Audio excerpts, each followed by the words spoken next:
Hey, Will, heard you're a big fan. It's Ryen Russillo. I heard you have a honeymoon coming up. Hopefully, you're not a bigger fan of me than you are your wife, because that's going to get awkward. But I just want you to know we've all been there in those moments where you're a little nervous. And I'm just telling you, think of me. Think of my podcast. Think of you emailing. I'm about to go for it. What should I do? What would I say? Run that through your head and do a good job making love. On today's part of my take, we have our good friend Ryen Russillo for our 2019 NBA preview. Why did I say 2019? Oh, because it's February 19th. Our 2024 NBA preview on February 19th, just in the nick of time. We're going to talk a little All-Star weekend. We're going to talk about our vacations. We're still on vacation until tomorrow. We'll be back in studio together on Tuesday. Who's back of the week? And our first Sunday without football. So great show for everyone. And it's brought to you by our friends at DraftKings. DraftKings will be our one-stop shop for all things betting. This week, new customers who deposit $5 or more can get a no-sweat bet up to $1,000 on any sport. What's a no-sweat bet? It's just like getting an offensive board. Missing your first shot, you get another chance to score with a bonus bet back. You can also follow what all of your favorite Barstool personalities are betting on by joining the Barstool betting group in the social section of the DraftKings Sportsbook app. I'll have my plays in there for the rest of the week once I'm back from Mexico. Go check it out right now. You can see what everyone is betting every single day. Download the DraftKings Sportsbook app now and use code TAKE. New customers can get a no-sweat bet up to $1,000 if your first bet loses. Only on DraftKings Sportsbook with code TAKE. The crown is yours. Thank you to DraftKings Sportsbook, our official sportsbook, for part of my take. And there'll be a lot of college basketball coming up, so make sure you download DraftKings right now. Okay, let's go.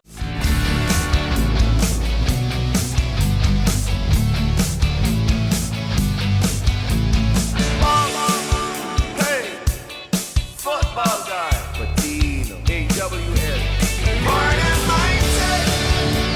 Yeah. Bart and Mighty. Yeah. Bart and Mighty. Yeah. Bart and Mighty. Yeah. Bart and Mighty. Welcome to Part of My Take, presented by DraftKings Sportsbook. Today is Monday, February 19th, and PFT, we're on vacation, but people are mad about the dunk contest for the 17th year in a row.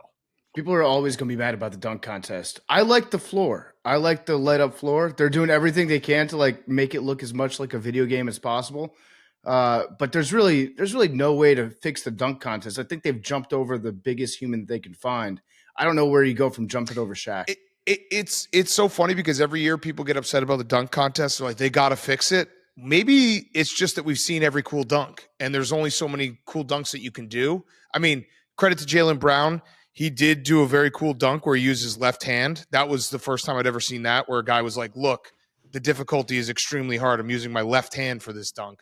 But other than that, I don't really know what you can do. We've seen all the dunks. It is what it is. The last 7 years have just been an arms race of jumping over progressively taller human beings. Right. And that's like the guy that wins is who jumps over the big. I want to see somebody get absolutely teabagged and like knocked over on one of those attempts. Like I want to see a dunker not be able to make the leap. Yeah, maybe it should just be an alley-oop contest, and it's like live action. And it's actually a game. It's just whoever has the best dunk in the game wins the dunk contest. So there's two thoughts that I have on how to fix it. One, trampolines. Incorporate slam ball into it a little bit with one guy playing defense also on a trampoline. Two, somebody should actually try to light a ball on fire and then dunk that. Or that light would themselves on fire. Yeah, either way. They also, like, it wouldn't be the worst if they just did progressively higher rims. I'd watch that. Who can dunk on a 14-foot rim? Yeah. They'd come to the Barstool's HQ, Chicago HQ. All Business Pete will make it. He's the only one who's ever made a rim that's over 10 feet. Or we could just lower the rim to like 8 feet and we could do our own dunk contest. Yeah. We probably still won't be able to dunk. Yeah, that we should do that though this week. So we are still on vacation. How's everyone doing on vacation? Hank, let's start with you. How are you doing on vacation? Yeah, I'm doing great. I miss you guys a lot. It's been a fun week. I personally, not that you asked, but I think that to win the NBA dunk contest, you should play in the NBA. Have to play in the NBA. That should be a pretty simple rule. Okay, so you're saying But other than that, I'm doing great. Mac McClung should be ineligible because he's not in the G League. Yeah, That it's is the NBA dunk contest, not the G League dunk contest. okay. So Jaylen Brown should have won with just dunking with his left hand. Well, no, he paid a homage to a bunch of past dunkers. Like obviously, like you guys said, it's tough to be original. I thought he did great. Okay. And Mac McClung's not in the NBA. Okay, Well, so illegal. Mac McClung should be in the NBA. Like, what are the Magic doing? Just let the kid play. Should he though? Yeah, sure. Why not? He's played in 4 Magic career are kind of games. good. Yeah. 4 career You should- NBA games. If you Yeah, like that's a joke. It's the NBA dunk contest. Just bring people off the street if that's what you're gonna do. okay, yeah, that sounds good too. But also, Mac McClung, if you win the dunk contest and you're on a G League team, you should get like a 2-week contract. Yeah. Okay, I'm cool with that. I mean, the Spurs or the Wizards should take him. Why not? Yeah. Just have him dunk. I think he might be Magic. too good for the Wizards. That's the only problem. Like, we're trying to accomplish something right now. He'd throw off the whole dynamic.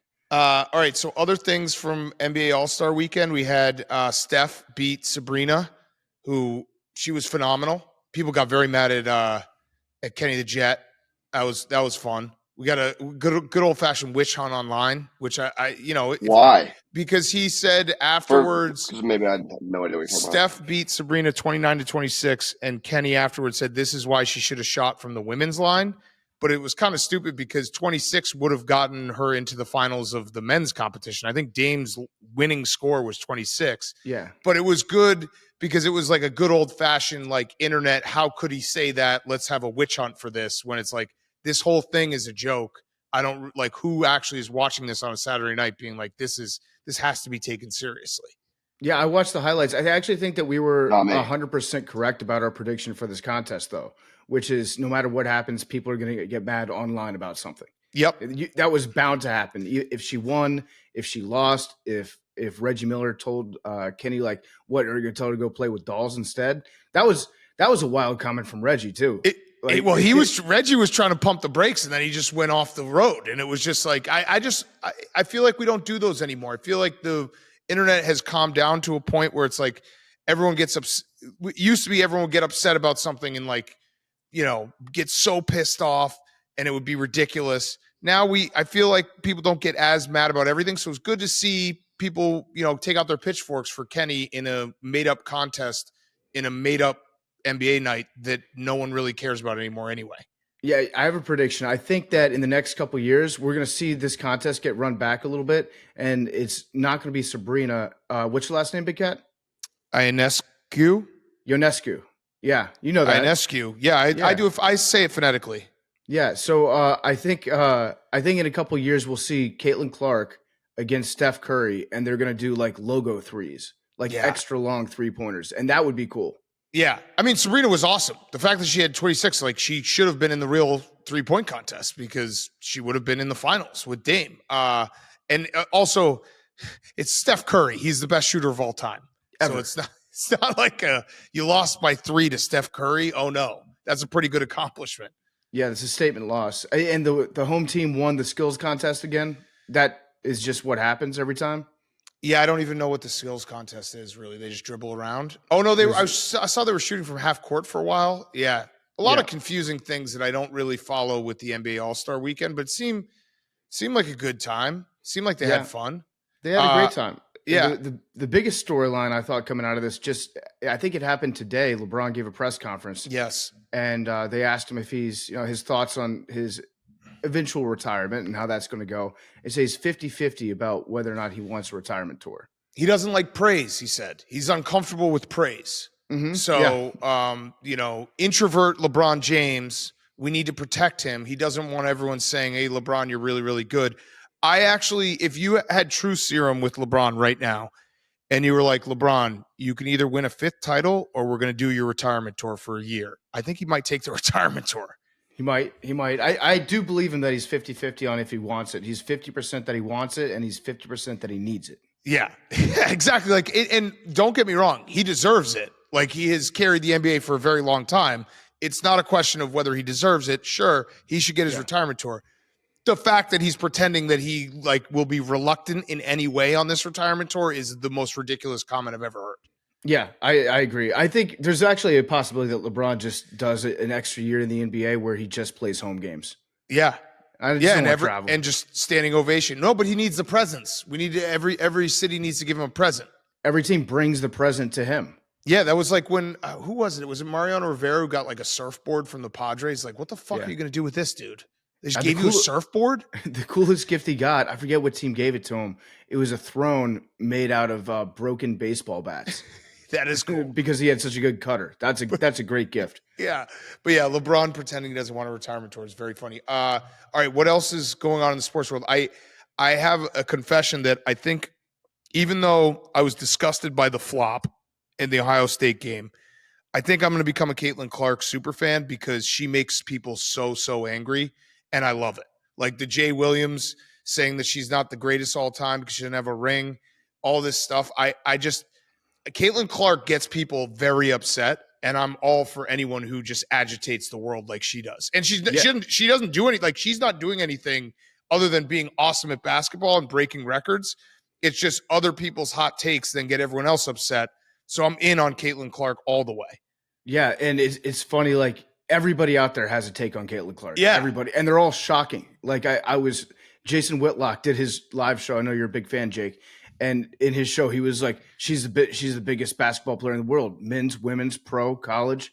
She is bigger than the sport right now. It's like, God damn, even Jason Whitlock's bringing fire about women's college basketball right now. It's good for the sport. Jay Williams had a very funny comment when he was talking about her. And he said, like, I kind of got that Kobe mentality. So I'm not going to say that she's great yet. And it made me realize that you can be as big an asshole as you want about anything, as long as you preface it by saying, like, I'm kind of like Kobe Bryant in this way. I got that Mamba mentality. And then you can just shit on all of people's accomplishments, and it's totally fine. It basically gives you a license to be the guy who's like, yeah, what's your weakness? Well, I just tell the truth. No, you're an asshole, but you tell the truth. Yeah, I tell hard truths. It's also crazy because she plays at Iowa.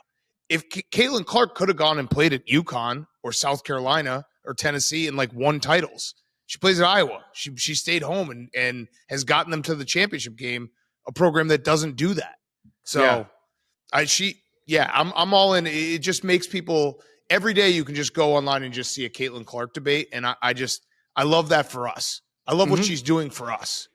It's good for sports discourse. Yes. I'm just looking at Hank right now and his big swollen red face. And did you drink wine today, Hank? Your lips are a little red. No. Oh, okay. Sunburn? I don't know. I'm having a great time. Yeah, I know.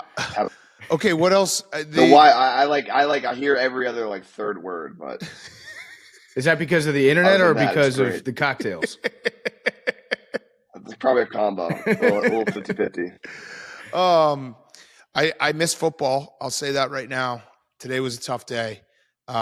And we're just living off football takes. You guys see Florio now thinks that the NFL has an age discrimination problem because of Belichick and Carroll. Yep. So I'm in for that. I just miss football. It takes a couple weeks for me to fully acclimate to like life without football. It was really weird waking up on Sunday morning and having no football at all to look forward to. It was really strange, very disconcerting. And it threw off my week has been off by a day anyways, going back to the free throw stream where it's like on Thursday, I thought it was Friday, I thought it was Saturday. Then I wake up today, there's no football on. It's like, well, today it can't be Sunday, possibly. There's no chance. But we get the combine back in 2 weeks, week and a half, and there'll be some good takes. I'm very excited about Caleb Williams' smoke screen season. Very excited about all the takes that are going to come out of him. Like, did you see he wore a dress? Like these, all the debates that we're going to have. It wasn't a dress. It was like it was a new age suit that men wear. That doesn't have pants. It's got one big pant hole in it. Yeah. It was like a poncho. He wore a poncho, not a dress. But if any other team besides the Bears gets him, he wore a dress. Oh, 100%. It was a dress, and what the hell is he thinking? Yeah, without a doubt, we can flip that, and no problem, we can flip that. It is sad without football. It does. Like, I feel like once we get back in studio on Tuesday, we'll get back to our regular rhythm. But that first week is always like I've caught myself watching highlights of all the mic'd up from the Super Bowl, any like residual takes from the Super Bowl I'm looking at, and it's like, man, I kind of miss this. I don't know. It's just, it's hard. You lose something like this that's so important to your life, and it takes a couple weeks. One thing we got to do though is we got to watch the Patriots Dynasty documentary. That looks awesome. Is that out you yet? Started that? Is that out first yet? 2 episodes are out. Okay. Yeah, it came out yesterday. Yeah, Have you started it, Hank? I'm excited to watch. I watched some of it last night. I was pretty wasted, so I can't say I remember much. I will watch everything tomorrow though. Whatever's out there, I'll watch it all tomorrow night. I'm excited. All right. Well, I watch some of it tonight. yeah, we'll have to do a review of the documentary. How many parts is it? Yeah. Hopefully infinity. I think there's 2 out right now. Imagine it being infinity parts. It's still going. The Hank Dynasty's would do not it. over. Just the infinity parts. It's just they cut up every single game from the Dynasty into little pieces. Or it's Outlive you, Hank. It's like Judge Judy. It'll be on every night at 5 p.m. for the next 40 years. Yeah, I mean, you guys don't want to hear it, and it's like just Patriots. But I'm with my friends from Massachusetts. We were having a spirited top 10 Patriots debate for like 3 hours today. Yeah, there's so many people to pick from. It's impossible. Where was But Jules? That's the beauty, yeah. Hank's gone. Hank, where was Jules? Hello? Where was top Jules? 5. Top 5. Top 5. I was arguing for Jules, and my friend was like, "No." I was like, "He Super Bowl MVP, 3 rings." Like, where was Bill Belichick? Well, players. We were doing players. Okay. All right. Where was Aaron Hernandez? Yeah, there we go. Aaron Hernandez was not on the list. Didn't win a ring. Randy Moss also, it's crazy to say, but like, I don't know that he's a top 10 Patriot of all time. Mm-hmm. Didn't win a ring. Where was Danny Woodhead? Danny Woodhead also didn't win a ring, unfortunately. What was the one that you were most upset about? Not upset. I was arguing on Jules' behalf, and it's like you have to factor in both dynasties, defense, offense. Yeah. There's a lot of players. I can't hear anything you guys are saying. Defense, offense. Jules played, I think, like 3 snaps. No. of defense, No. Well, he did play defense, especially. I was saying when you're going through the list of picking 10 people, you have to think about defense, offense, multiple dynasties. Like, there's a lot of people to pick from. Obviously, Jules did play defense, though. All right. Well, I would like you to release your top 10. Maybe on maybe you could give it to us on Wednesday if you get a consensus top 10. Yeah, gladly. Okay, perfect. All right. Anything else going on in the sports world before we do Who's Back? And then we have a extra long interview with Russillo, which was awesome, that we taped Super Bowl week. Anything else? Hideki Matsuyama won on Max's home course. Yeah, and Tiger had diarrhea. Yeah. He also had like some back shit going on. And then he said he had influenza. I think Tiger might be a little bit over the hill. I think it might have happened. So? I think it might have happened. I want him to be in these events because it's fun when he's there, but it also is a bummer when he has to withdraw. And we had an ambulance gate where I think our own colleague Dan Rapport was first on it. There was an ambulance parked outside of the Riviera Clubhouse waiting for him. Didn't end up taking him, but everyone was like, "Oh my God, is Tiger going to have to go in an ambulance for diarrhea?" I think that's just Tiger's car that he drives. So it's got sirens and loud flashing lights and shit so that people know get out of the way. Yeah. And there was also, I thought Matsuyama's ball oscillated. I'm not a rule stickler, but I am rooting for Will Zalatoris. That bummed me out because I feel like old PGA, we would have been all over that. People are just they all were just showering praise on Matsuyama, not saying, "Hey, dude, the guy's ball oscillated on the 17th." It oscillated. It definitely oscillated. It oscillated. You can't convince me otherwise. As pretty much a professional golfer who got a 2 on 17 at Sawgrass this week, I can tell you that that's a serious rules violation. And if we're going to make Spieth get withdrawn from the tournament over signing an incorrect scorecard, we need to take a look at the oscillation. I would have expected Matsuyama's caddy to be more on top of that. Matsuyama's caddy's the best, by the way. He's awesome. He's the dude that bowed in praise of Augusta when they won. And then after the round today, they were waiting for everybody else to finish up because Matsuyama shot like a 62 in the final round. He was just sitting on a hill vaping, just watching the action. Crisscross applesauce. Yeah, it's beautiful. It's beautiful. That Jordan Spieth rule it's the dumbest rule ever because it's not even it's his partner filling out the scorecard and he signs it.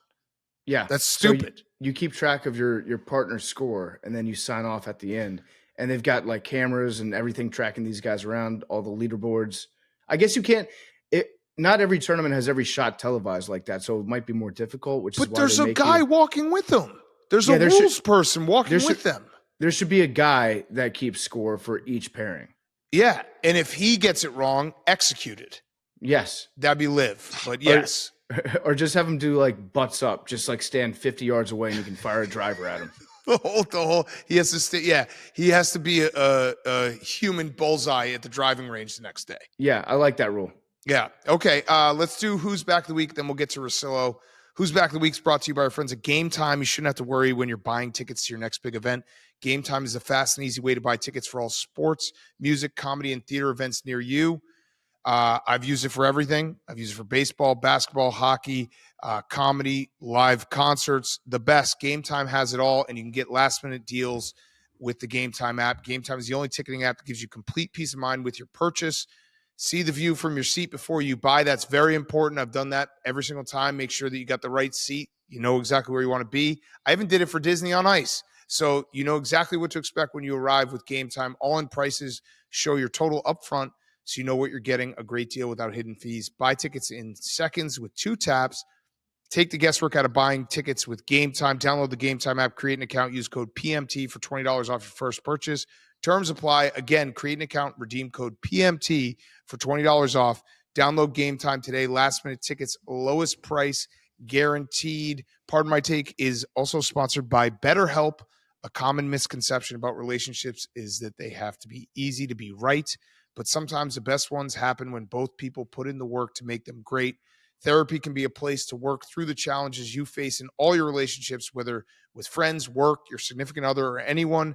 If you're thinking of starting therapy, give BetterHelp a try. You take care of your body. You take care of your car. You got to take care of your mentals. It's very, very important. Even if you don't think you have a problem right now, talking to someone will help any problems down the road, make you feel better, make you a better husband, wife, son, friend, everything. So just fill out a brief questionnaire to get matched with a licensed therapist and switch therapists anytime for no additional charge. We're talking about mental health, guys. It's not a bugaboo anymore. BetterHelp is there to help you. So become your own soulmate, whether you're looking for one or not. Visit BetterHelp.com/PMT today to get 10% off your first month. That's BetterHelp, HELP.com/PMT. Okay, Hank, who's back of the week? My Who's Back of the Week, I had LeBron. Went over that. We can do shorts. Shorts are back. Vacation. Great time for shorts. That's true. And UFC 300 got announced. Kind of a letdown. I'm not a diehard UFC person, so I didn't. It was like Jamel Hill and someone else. I was expecting fireworks. I think true UFC fans are disappointed. Jamel Hill's fighting in UFC 300. It's Jamal Hill against Britt McHenry. Yeah, so everyone Alex Pereira versus that kind Jamal Hall. People are going to think I'm carrying water for Dana right now because he did let us go to the Tunnel of Chaos. I think that the reason I'm excited. why It's gonna be the Ariel best fight of all Helwani was time. explaining this. Yeah, and Ariel Helwani was explaining this. The UFC 300, everyone had worked themselves into this tizzy like it's going to be the greatest card ever because Conor McGregor is coming back at some point this year. But he was saying that when you have a title fight, everyone shares. If you have multiple title fights on a card, anyone who's fighting the title fight shares in the pay-per-view money. So if they put Conor McGregor on UFC 300, everyone would get to share, and Conor McGregor's going to sell 1 million plus pay-per-views. So there's no point. Why wouldn't you take two dips from this and be like, we'll do UFC 300 and then we'll do Conor McGregor? So he kind of was stuck where it's like they could put like 6 unbelievable title fights, but then you have to sell a pay-per-view every single month. Like they do every single month. So he couldn't. It was very hard for him to do that, but I think people were pretty disappointed. Yeah, just because 300, you would expect like it's a nice round number. I want to see like some big names fighting against each other, and you don't get that. Yeah, that's why people are upset. It's like if this was 299 or 301, people would be like, okay, yeah, good card, I guess. But you see 300, and you want, I don't know what you want, like a bunch of angry Spartans in a ring against like 40,000 Persians. That would actually rock. They should have had Zuck in it. I mean, we saw Zuck at 298 looking as awkward as ever. He was part of Volkanovski's party. I don't know what he was doing. But Zuck would be. Who wouldn't buy that pay-per-view? Zuck is a Have him beast, fight though. in the undercard. Zuck would take us down. I hate to say Is he? it, but Is he's though? kind of an animal. He did now. not get he did not get choked out. His PR representative was very clear about that. I think so, Hank. I think Zuckerberg, if he went against any of us, yes, because he's actually been training at this. If he went against any actual UFC fighter, they would kick his ass in 2 seconds. Oh, yeah, obviously, but he's not a beast then. He's a little bit. Yeah, he would get smoked, and he. Yeah, just ground PFT, him you down, would take him. Give us Zuck. Smash him into the wall. I would give him wet willy. I sneak behind him and give him a mega wedgie. Then I'd drag his ass to the bathroom, give him a swirly. Just give him the nerd treatment. I'd just be like, hey, Zuck, remember when you thought Threads was going to be cool? Fucking loser. And he'd probably cry into a puddle. Yeah. Done. Tapped. Okay, PFT, your Who's Back of the Week. Good Who's Back, Hank. Yeah, good job, Hank. My Who's Back of the Week is Jesus. Potentially Jesus. Okay. Because there is a stingray in a North Carolina aquarium named Charlotte, and she's pregnant. But the thing is, there's no male stingrays in that tank with her. It's just a bunch of sharks. So either we're going to get a shark stingray hybrid baby, which would be fucking awesome. That would rock. That's what I'm rooting for. Get like the Maury Povich to announce who the dad is. Or it was Immaculate Conception, and this stingray just got herself pregnant, which is kind of hot. Yeah. Ooh, I kind of want to see the shark stingray. Yeah, the shark stingray would rock. Yeah. If you're not rooting for shark stingray, I don't know what to tell you. But yeah, I'm on Charlotte Watch. I've been checking the social accounts for the Hendersonville Aquarium every morning. I need to know what this. When's the due date? Like. It could be any day now, like sometime in the next week or two. They pop those things out. Exciting. She's mad pregnant too. You can see the like bump. Yeah. That's awesome. My Who's Back is whales. What if it's a half human? Seeing all these whales. Yeah, Hank. If it's a half human, half human. There's one guy that just quits the day that the he's like, oh fuck. Yeah, looks hey, just like me. Shit, is that stingray got ginger hair? God damn it. I'll stay in the water. My Who's Back is whales. I've been seeing a bunch of whales jump. Hank should be so jealous. They just jump everywhere in Cabo San Lucas. I was on a boat yesterday, and I think this is also just the captain just knows that, like, hey, I'll get a better tip. He told us one of the whales that we saw was no more than 6 hours old. Again, I did the math in my head. I was like, I feel like that whale's probably been there forever. It's just like a small whale. But still, Hank, you're missing out on all the whales. They're fucking awesome. Yeah, no, I have been jealous. I'm curious, like, because obviously I've only seen them online, and I really want to see them in person, like you have. Like, it seems like it's as advertised. Like, it seems like it's as pretty beautiful cool. a sight as you could have. Yeah. Although this might have been because I was very drunk, but we watched. Well, there were so many whales jumping. We watched it for like an hour. How big about are they? Hour in, I was like, all right, I think I've seen enough. Like, I've seen enough of the whales. I'm good. Yeah. So Big Cat Cabo is incredible for that. And yeah, I don't know if your boat had this, but I went there last year after the Super Bowl, and they put, after we were done watching the whales for a while, they dropped a microphone into the ocean, and you could listen to the whales talking to each other. That's sick. You know what they call that? Show. They call that a podcast. Yeah. Also, there was a seal that was just jumped on the back of a boat, and people were saying it looked like Max. That was very unfair. And Max is also back because there was an Auburn fan at game day on Saturday that was standing behind the desk that just said Max had 2 sodas, and that made me laugh very, very, very, very hard. So I got on my flight today to come back, and I stopped at a kiosk, and I bought 2 cherry Cokes just to bring it on the plane. And I sat down. I was sitting next to a random woman, and she looked at me, and she was like trying to figure out why I had 2 sodas. 2 sodas. Like two 16-ounce sodas. And that moment I realized, this is very unhealthy. Abhorrent behavior. Not how it went. Disgusting behavior. Max, how'd your 20-ounce sodas? Mine were 12. So how'd your hungover flight go today? Any ripping of farts? No, I didn't even fall asleep this time because I was in the middle seat. It was fine. I can never order soda again at an airport. I got get some Get looks? 2 of them. I got a body more than armor enough. before I got on, and then I had I got a seltzer water when I was midway through. Oh, I'm just Be honest. When you sat down, did you look around and see if people were like noticing you and scoping you out? No. I mean, I got lucky on the 2 flights that it was pretty obvious that I was sitting next to people that did not know the show. But it does suck like going through the airport because we see people. It's just every time it's the only thing that they're thinking of is he getting sodas? The guy Is he had having a 2 burrito? sodas. So like every person that I like see walking through the airport, I'm like, yeah, I'm not getting sodas today, and it's just like, Yeah. But they're probably like, he still is. Yeah, if you're a 2 soda guy, you can't just quit soda.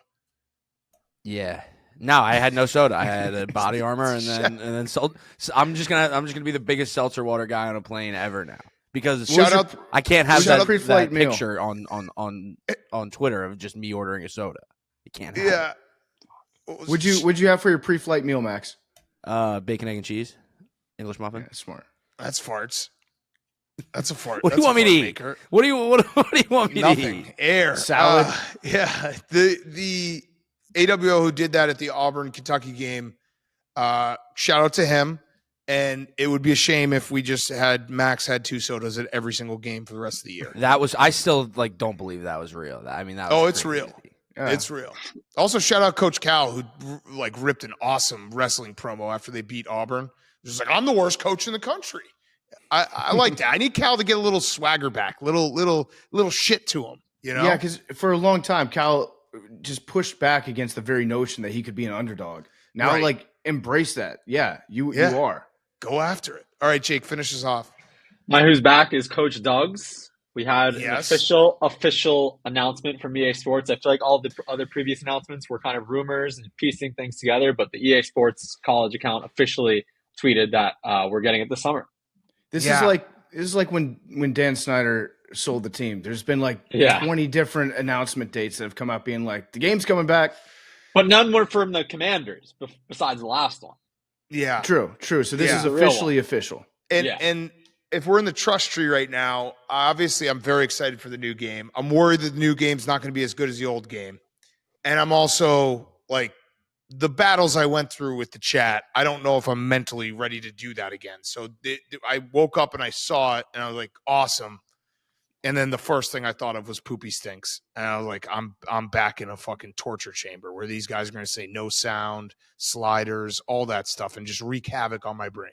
Well, the chat's also gotten better in the last 4 years. They've learned, they've adapted, and they've grown, and they're more powerful than any of us. They've had places to get better, whereas I have not. Like I haven't had a game to play. They have had Jerry After Dark and all this other stuff to hone their craft and get angrier and better at what they do. And that's driving the content creators insane. So I'm just going to have to I'm going to mentally have to just put myself in a place like ready to go to war because I will play and I'll play a season. We'll do a whole thing. But yeah, that was exciting. I thought I would have put it at minus 10,000 that Jake would have said the Water Dogs are back because apparently we won a game today. Well, yeah, I'm saving them for a potential cool throne if they can win the championship series, which is today. Okay. The championship and if series they lose, championship. and if then they get lose, second they'd be place. second. Is it the That'd be regular season? Yeah.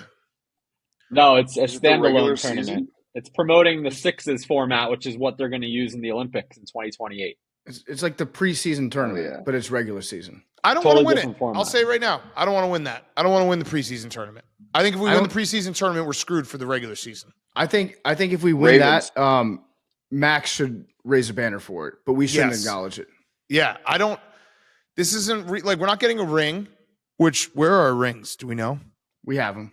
I gave them to you guys at the old office, and We don't have them then. No, they survived the I trip. think Deuce have 'em. I has saw 'em. mine. You know where they are? I think I saw them. I hand delivered them to both of you. That in doesn't August. sound. I think I saw them. Is not a definitive. We have them. It's also funny because we just got a trophy case and we didn't one time think to put our winning lacrosse championship rings in there. The only thing we've actually won. Very true. Oh yeah, Okay. we did win that. Also, we defeated Frank the Tank, who I guess is a fan of not the Water Dogs. Well, whatever his other team team's that was. not in this championship series. They didn't qualify. Who did we play today? The Whip Snakes? Archers. The Archers. All right, our nemesis, the Archers. All right, Yeah. well, so if any Water Dogs are listening, don't even try tomorrow. We don't want to win this. If we do win it, Max is gonna be the only one who acknowledges it. Fair? Yeah. It's preseason. The championship is Philly versus Hang the Boston banner. today at 11:30 a.m. ESPN2. So thanks to Philly guy now against Then Boston. let's go Water Dogs. Yeah. Hey, Max, you agree with this? Yeah, I mean that account has just turned into a Max meme account where they just pull up every bad video after each win. Have they done a 2 sodas thing? I don't know. I think so. They've done everything. Okay, so if we win and the account has one of the players celebrate with 2 sodas, I will then acknowledge the victory. Fair. If they do the Stone Cold with like 2 Pepsis. Yeah, if they just pour Coke on themselves for the entire after party. I'm surprised you haven't said anything about them finishing second for the first time as Philly. Well, he said we Philly did. second place. Yeah. No, We did that's say on that. the table, but I've Thanks for already said bringing it I'm not back up. acknowledging this. Yeah. Okay. Yeah. Yeah. Okay, let's get to Ryen Russillo. Before we do that, we're brought to you by our friends at Topgolf. It's golf. It's not golf. It's Topgolf. If you've never heard of them, they have all the stuff to make them legit golf, like balls, clubs, turf, and even a ball picker upper cart thing. But they're very much not golf, too. We're talking loud music, giant targets, heated bays, and unbeatable food and drinks day or night. There are a lot of big sports moments coming up soon, especially in March if you're into college basketball and baseball. So if you want to catch the games as you play, Topgolf is the place. Since they want everyone to play, they just launched half off golf Monday through Wednesday when you book in their app. All you have to do is book a Monday through Wednesday in their app, and you'll get half off the golf. Of course, even they have some rules. Half off golf Monday through Wednesday applies to gameplay only. Isn't offered at the Vegas venue. Is only available when you book in their app. For full details on the offer, visit topgolf.com/PMT. We've been to Topgolf. We actually, speaking of the Combine, we went to the Topgolf in Indy last year. Great time.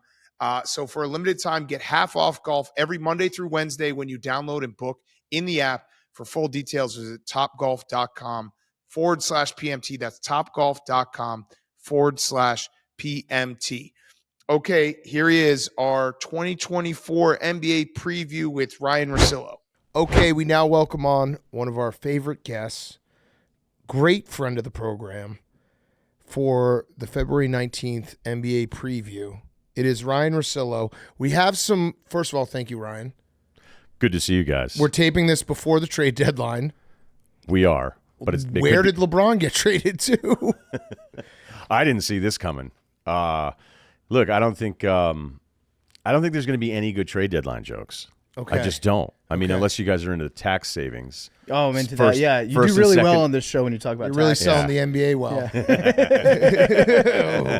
I know. I'm reading those H&R Block ads, and I just start cracking up. And I was like, well, the H&R Block is there to help. And they're like, dick. We have some housekeeping, though, we got to do before we talk NBA. Okay, because I have something for you guys. Okay, You go well, first. first order of business, PFT and I actually were completely innocent bystanders to the cover art, which you did a whole bit on your show. You're like, I'm pretty sure they're fucking with me and making me fatter every single time I come on. Every time. Max knew, and our guy Triggs, who does a great job, he's our artist, obviously knew because he was doing it. We had no idea. Yeah, you looked like Dana White on the last one. It was so. I love that he did it. I for wish like, I'd looked like Dana White on the last When one. did you? All right. So when did you? So for people who don't know, for the cover art for the podcast, Triggs, who is unbelievable, he's been making Russillo a little bit bigger every single time he's come on, and he's come on like 15 times. So he's now like Mondo Russillo. When did you catch on that this was happening? Well, so Max, you knew. So what was Nick saying to you? This was all him. This was kind of out of nowhere. Right. went Just rogue. he was just like, I have a really funny idea, and I was like, oh, I love this. I was like, I can't wait to tell the guys. He was like, no, like this has to come out organically. He has to realize it on his own. And he was like, I just wanted to make him look a little bit fatter each time. Yeah, it was just a little bit. But then he was like getting into like more absurd things because I went from the Chris Paul fan club T-shirt to then it was like finally I was 300 and something pounds and it was the Trey Young fan club T-shirt. So I was like, I think something's happening here. I'll be honest with you, the moment I really did know is when I DM'd him and said, you're making me too jacked. I was like, make me fatter and fatter and fatter, and then I'll blame them. So actually, Nick The did it. last few? All of them. This was actually my idea. Was The it whole really? thing? The whole thing was my idea. Shut up. Yeah. Shut up. Swear to God, I'll show you the DMs. That's incredible. Nobody good. knows. Nick kept it a secret So the you entire reverse time. got us. Yeah, it's kind of like Lost when Henry's sitting there in the No, vault. I don't believe That's- this. He didn't are you start doing lying? it on his own? Are you lying, Ryan? I'm calling Trips Not. right now. All right, call him right now. I 'cause mean, the have- fact that you said Nick makes me think that this is you're telling the truth. Yeah, I know. As I said it, I was like, I wonder if they'll be like, hey, he already remembered his name because normally I would just forget it immediately. That's incredible. So you Yeah. reverse got us. That's pretty good. Yeah. I've been working on this for months, almost a year. Wait. That's great. Just to clarify, you own Hey, you. Hey, Triggs, Russillo's here right now. He came up with the idea? What's that? Did he come up with the idea to make him fatter every time? Yeah, he DM'd me. Yeah, it was all long gone. That's It was going on for like over a year. That's incredible. That's incredible. So good, dude. Oh, So good. You having him on again next week?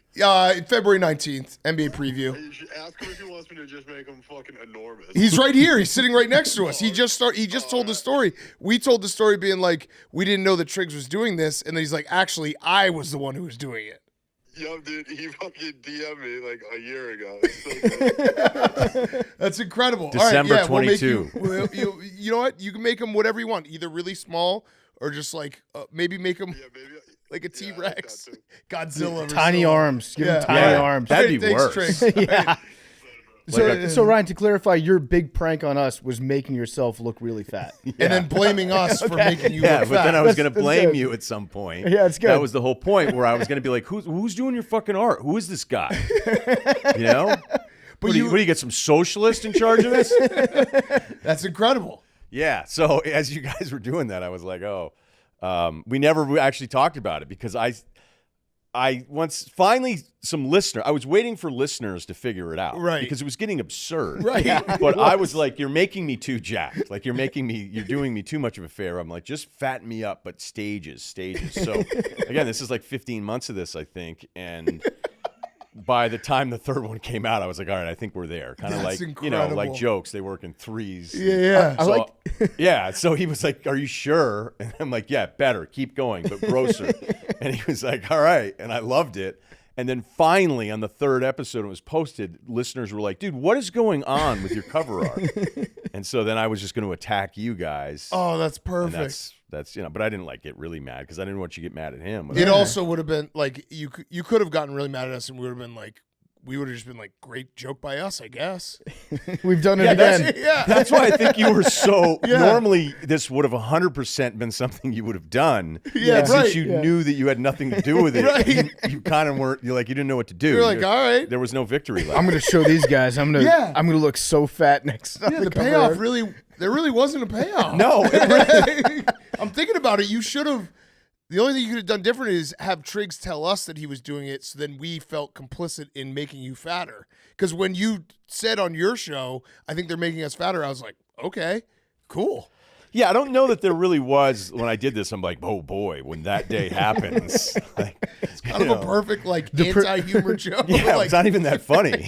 The Prestige. but now it is. But that moment with you just calling him Yes, and not it's great. believing me, That's great. And then I knew I was like, let me find the DMs because I knew I did it. 'Cause No, I mean I respect the fact that you commandeered our own employee. You're like, Yeah. you work for me now. I just thought he was making me look way too good. So I was like, let's just go the other way with it. Oh, man, that's It's good. so It's good stuff, Ryan. All right, so then we had the other thing we need to get to. I know, but let's stay on body type real quick. Okay. This will be quicker. Okay. So downstairs in the casino where I was like, all right, I'm just going to walk over for mine. I didn't realize it. Like, we should probably hang out more. We're literally 5 minutes away from each other. I walked by a guy in black, sneaks, hat on, and I was like, oh, that's got to be Big Cat. And I was like, no way. I was like, that guy's thin. Oh, So ouch. it's actually a compliment.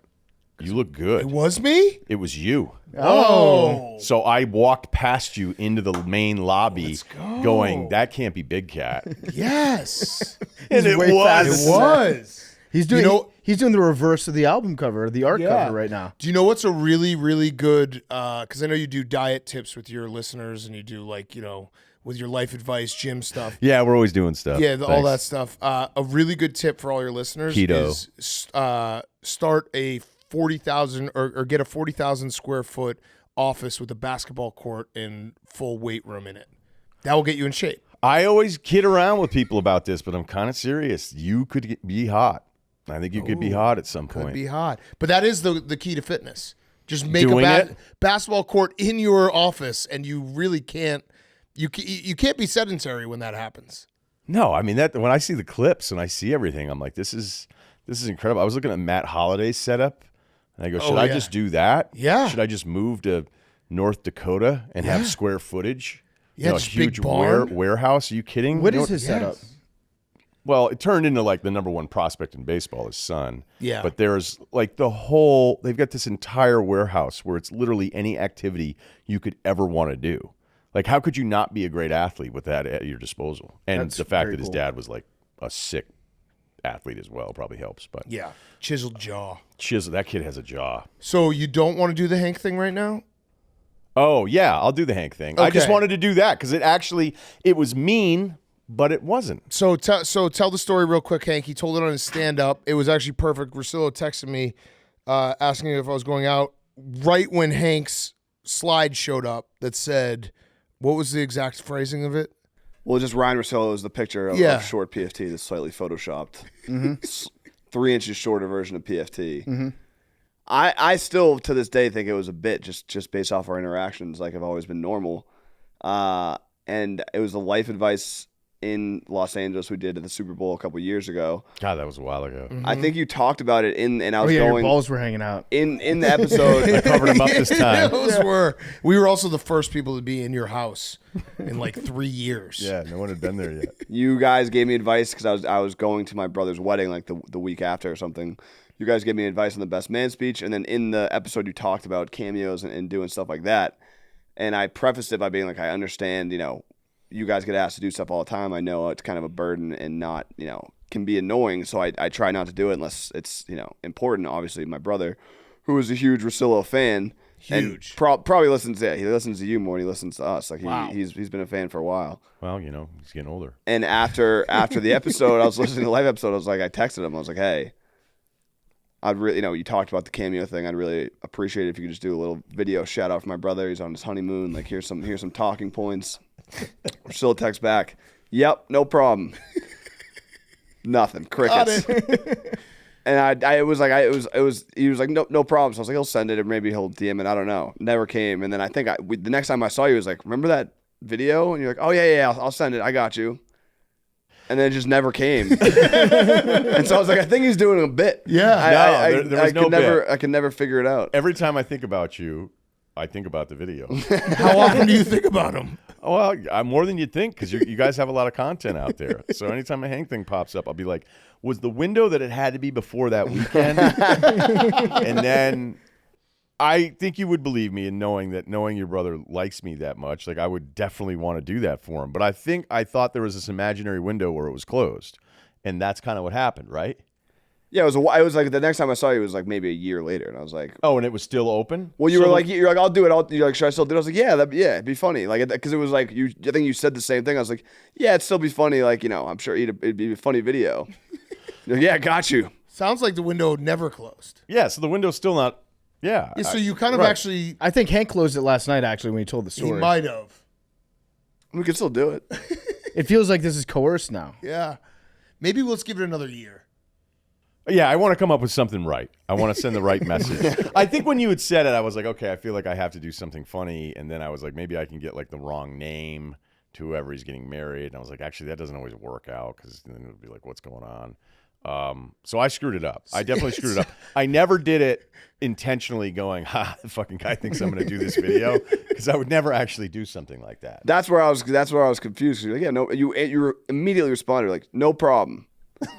Now, I was like, great. Usually I'm pretty good when I'm like, no problem. I'm on it. And Kind of funny that it was a honeymoon pump up video too. It's Yeah. like, nothing will get you horny like having Ryan tell you like, good job, buddy. Yeah, see, I think that's why. And then I was like, oh, then I kind of was like, oh, he still wants it.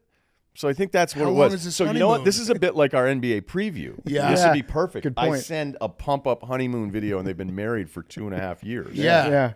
3 years. Maybe it reignites the spark. Yeah, 3 years. Second honeymoon. Maybe they're like, this isn't going that well. It also sounded like Hank just needed you to just be like, hey, Hank's brother, thanks so much for listening. That's it. Right. Do you overthink things sometimes? What I was like, this has got to be good. And instead of just gotta be the going, best. I can be done with this in 5 minutes. Less. I'd say 30 seconds. Easily, less. Yeah, you're right. 5 would have been long with edits. Do you want to do it right now? Yeah, just do it right into the camera. What's his name? Will. All right, All right, here we go. do it right now. And so what? Where are they going for their honeymoon? I don't even know where they went. I don't know. I think they went to Mexico. Maybe. All right. You I got think they went that? to Mexico. All right, which is my camera?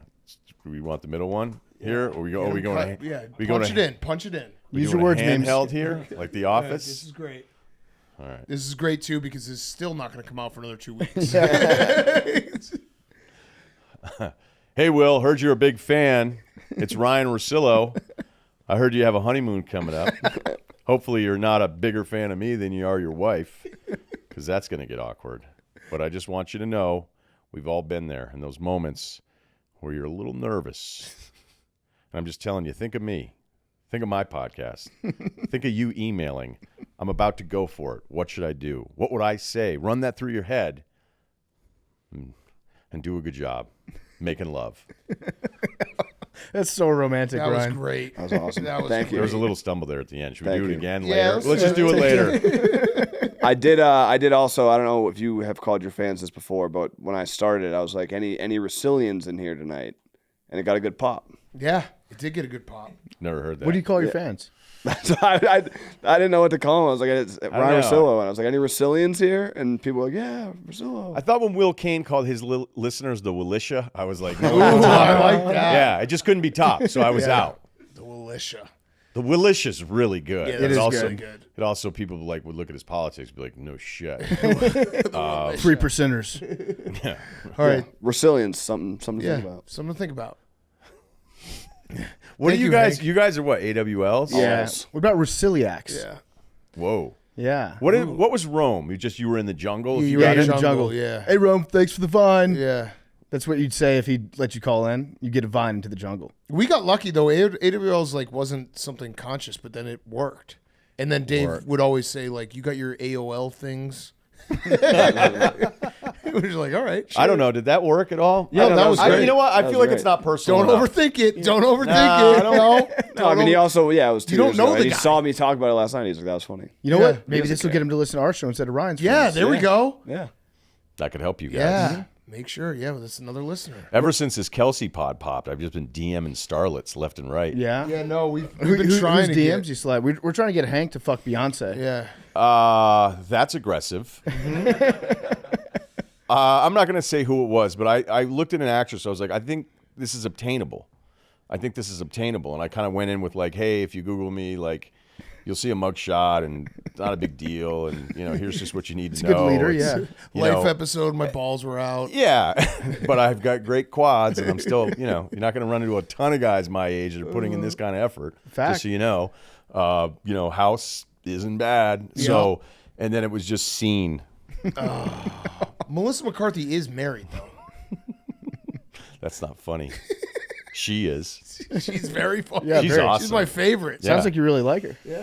I like her content. Yeah. The heat. Ryan, we don't talk enough about the fact that you have a good voice. When we have Dan Patrick on the show, we just talk about how great his voice is.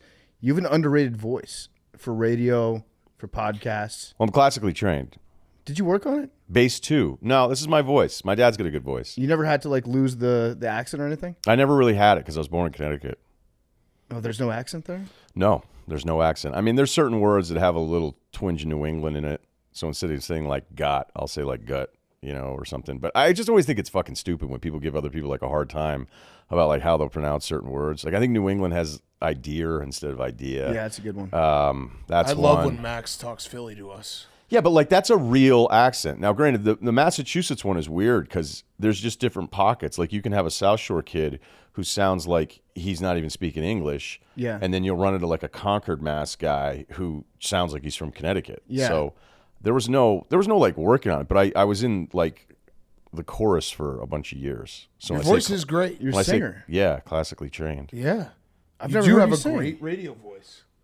What? I've never heard you sing. You have a singing voice? Well, it's pretty deep. Yeah. Can you So give us wanna something? Give us some.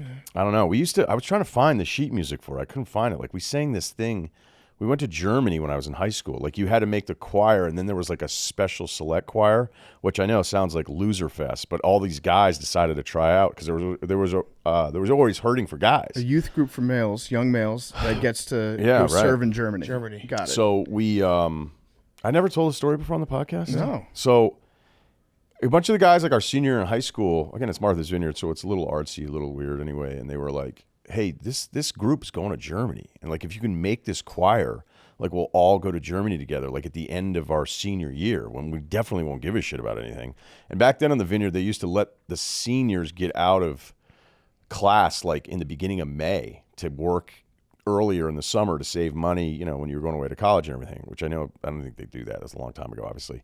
So we all tried out and we all made it. And I'd always been in the chorus before. I actually really liked it. I don't know what it was. I mean, I know it's not like the coolest thing that you could ever say about yourself, but I was super into it. And like we were learning like really hard stuff. Like one was Get Happy, like this old show tune. And then there was this other one called Requiem that we sang at like a college. And then when we flew to Germany, we got into Stuttgart, and then we stayed in this little village called Heidelberg. Not Heidelberg. We visited Heidelberg. We stayed in this village called Wenglingen, and we had host families. And so every kid is getting picked up, like partnered up with his other buddy, right? Like, hey, who are you with? Oh, I'm with this guy. Where are you? Oh, we're down the street here. Okay, we're going to that. I'm like the last guy, and my host family's late. Every Russillo story has to have tragedy. It's unbelievable.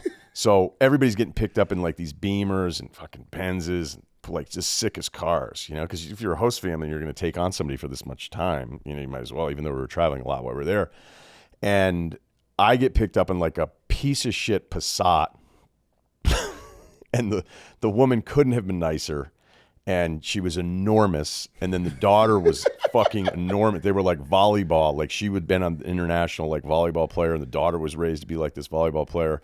And I'm like, where am I? Like I need to be like near my buddies because they're right in the town. And they were like, hey dude, we're sorry, but like there was no other host families in the town of Wenglingen. You're gonna be in Oberboigen. I'm like, where the fuck's Oberboigen? They're like, it's like 25 minutes that way. And they're all giants. Yeah, and so we get all the way out there, man, and then I'm like in the absolute sticks outside of like this really cool little village where everybody else was. And I was like, you gotta be kidding me. And I get there, and their son was named Jens, and he was 9, and he's like, Stecken Speer, which means throw the javelin. And he told me he was training to be a javelin guy.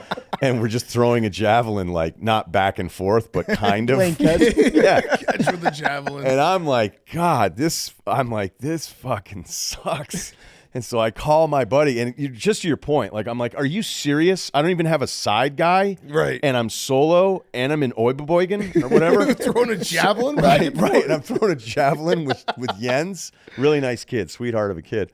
And so I call my other buddies. I'm like, what are you guys doing? They're like, dude, we're with these grandparents. They're so lonely. They're like, we're already shit-faced, and now we're going out in town. I was like, you got to be kidding me. Stuck in Oberboigen. Right. And especially when you're 17, you're like, you guys are already drunk? Like, fuck, this is awful. So I'm sitting there and like at dinner with the family, and like the girl played I Will Always Love You from the Bodyguard soundtrack on repeat. The son, I stayed in his room, and he straight up like 7-year-old? 9. 9. Stereotype. He had the biggest Hasselhoff poster I've ever seen in my Love life it. right over the bed. And I'm like going, I'm doing this for 2 weeks, and these guys are partying in Wenglingen? Like, you've got to be fucking kidding me. And so I'm at the dinner table, and then I hear this motorcycle pull up in the driveway, and I'm like, what is this? And they're like, oh, Mark is home. And I go, oh, okay, who's Mark? Who's this Mark character? And he walks in, leather jacket, tassels, pretty decent size bicycle helmet, like motorcycle helmet. You know, that would have been not as cool. And he was like, I'm Mark. I'm the oldest son. Let's go. And it turned out it was a classic. It 180 where I had the best guy. And so instead of parents picking me up after every event, he was like, you go with, we ride. You would just pull up on right. his motor. You hop on the back. Would you grab his put your hips? arms around him? I did. I felt comfortable about it. And so I was hanging out with all of his friends. And then they were like, all the other Vineyard High School kids were like, can we come with you now? Can Mark bring us to the things? And then one of my buddies had a shaved head, and he was getting jumped every time we went to these like late night clubs and bars. And he was like, what the fuck? And they were like, they think you're a skinhead. And the other Germans are pissed at you. He's like, just tell them I play high school football. Like, well, they don't know that. Yeah. Awesome country. One of the best trips I've ever had. And it was great because you never get hungover. Yeah, Because good you're beer. 17. Right. And the beer is good. That's a very long way to avoid singing a song Yeah, I'm not going to do it. for the longest time. I like that story. I got to, I want to try to find I promise you I'll do this.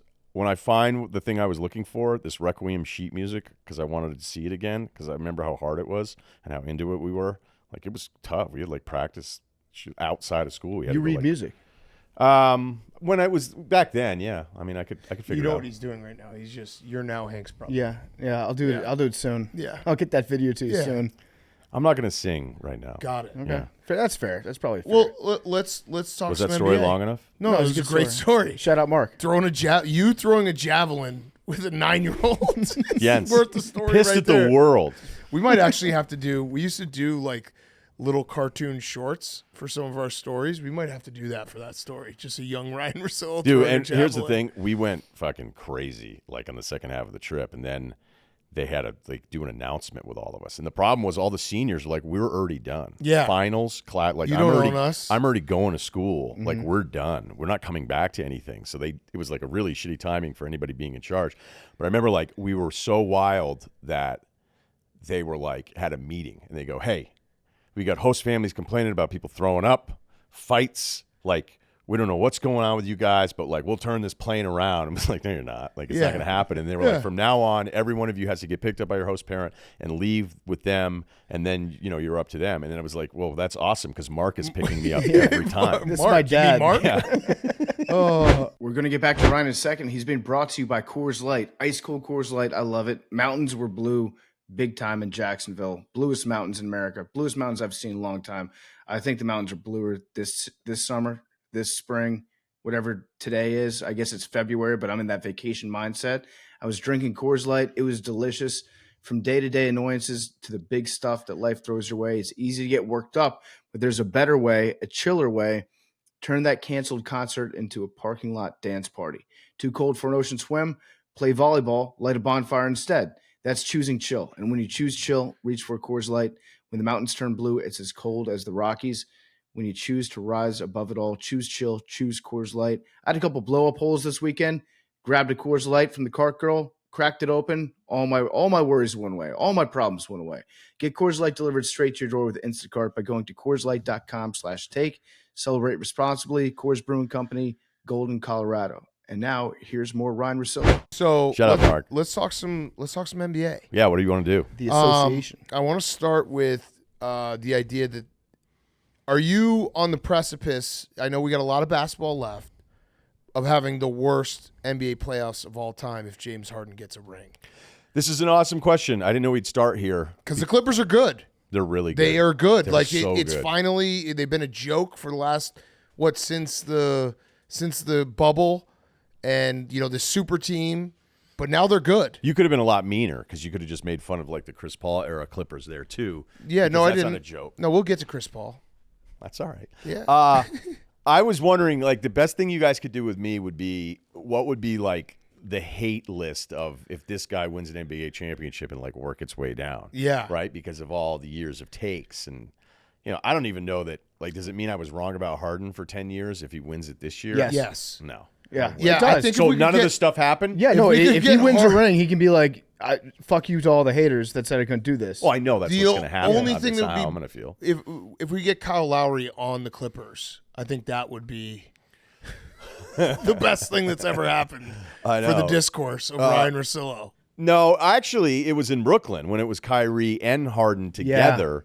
But I like Durant so much that I was like, okay, there's a sliver of like, what would I be rooting for or rooting against based on like how I think about things. But I say this a lot, like just because I think somebody like hasn't won or I don't like that guy or I don't think he could be a winning player, to say he's incapable of any scenario to actually win this whole thing.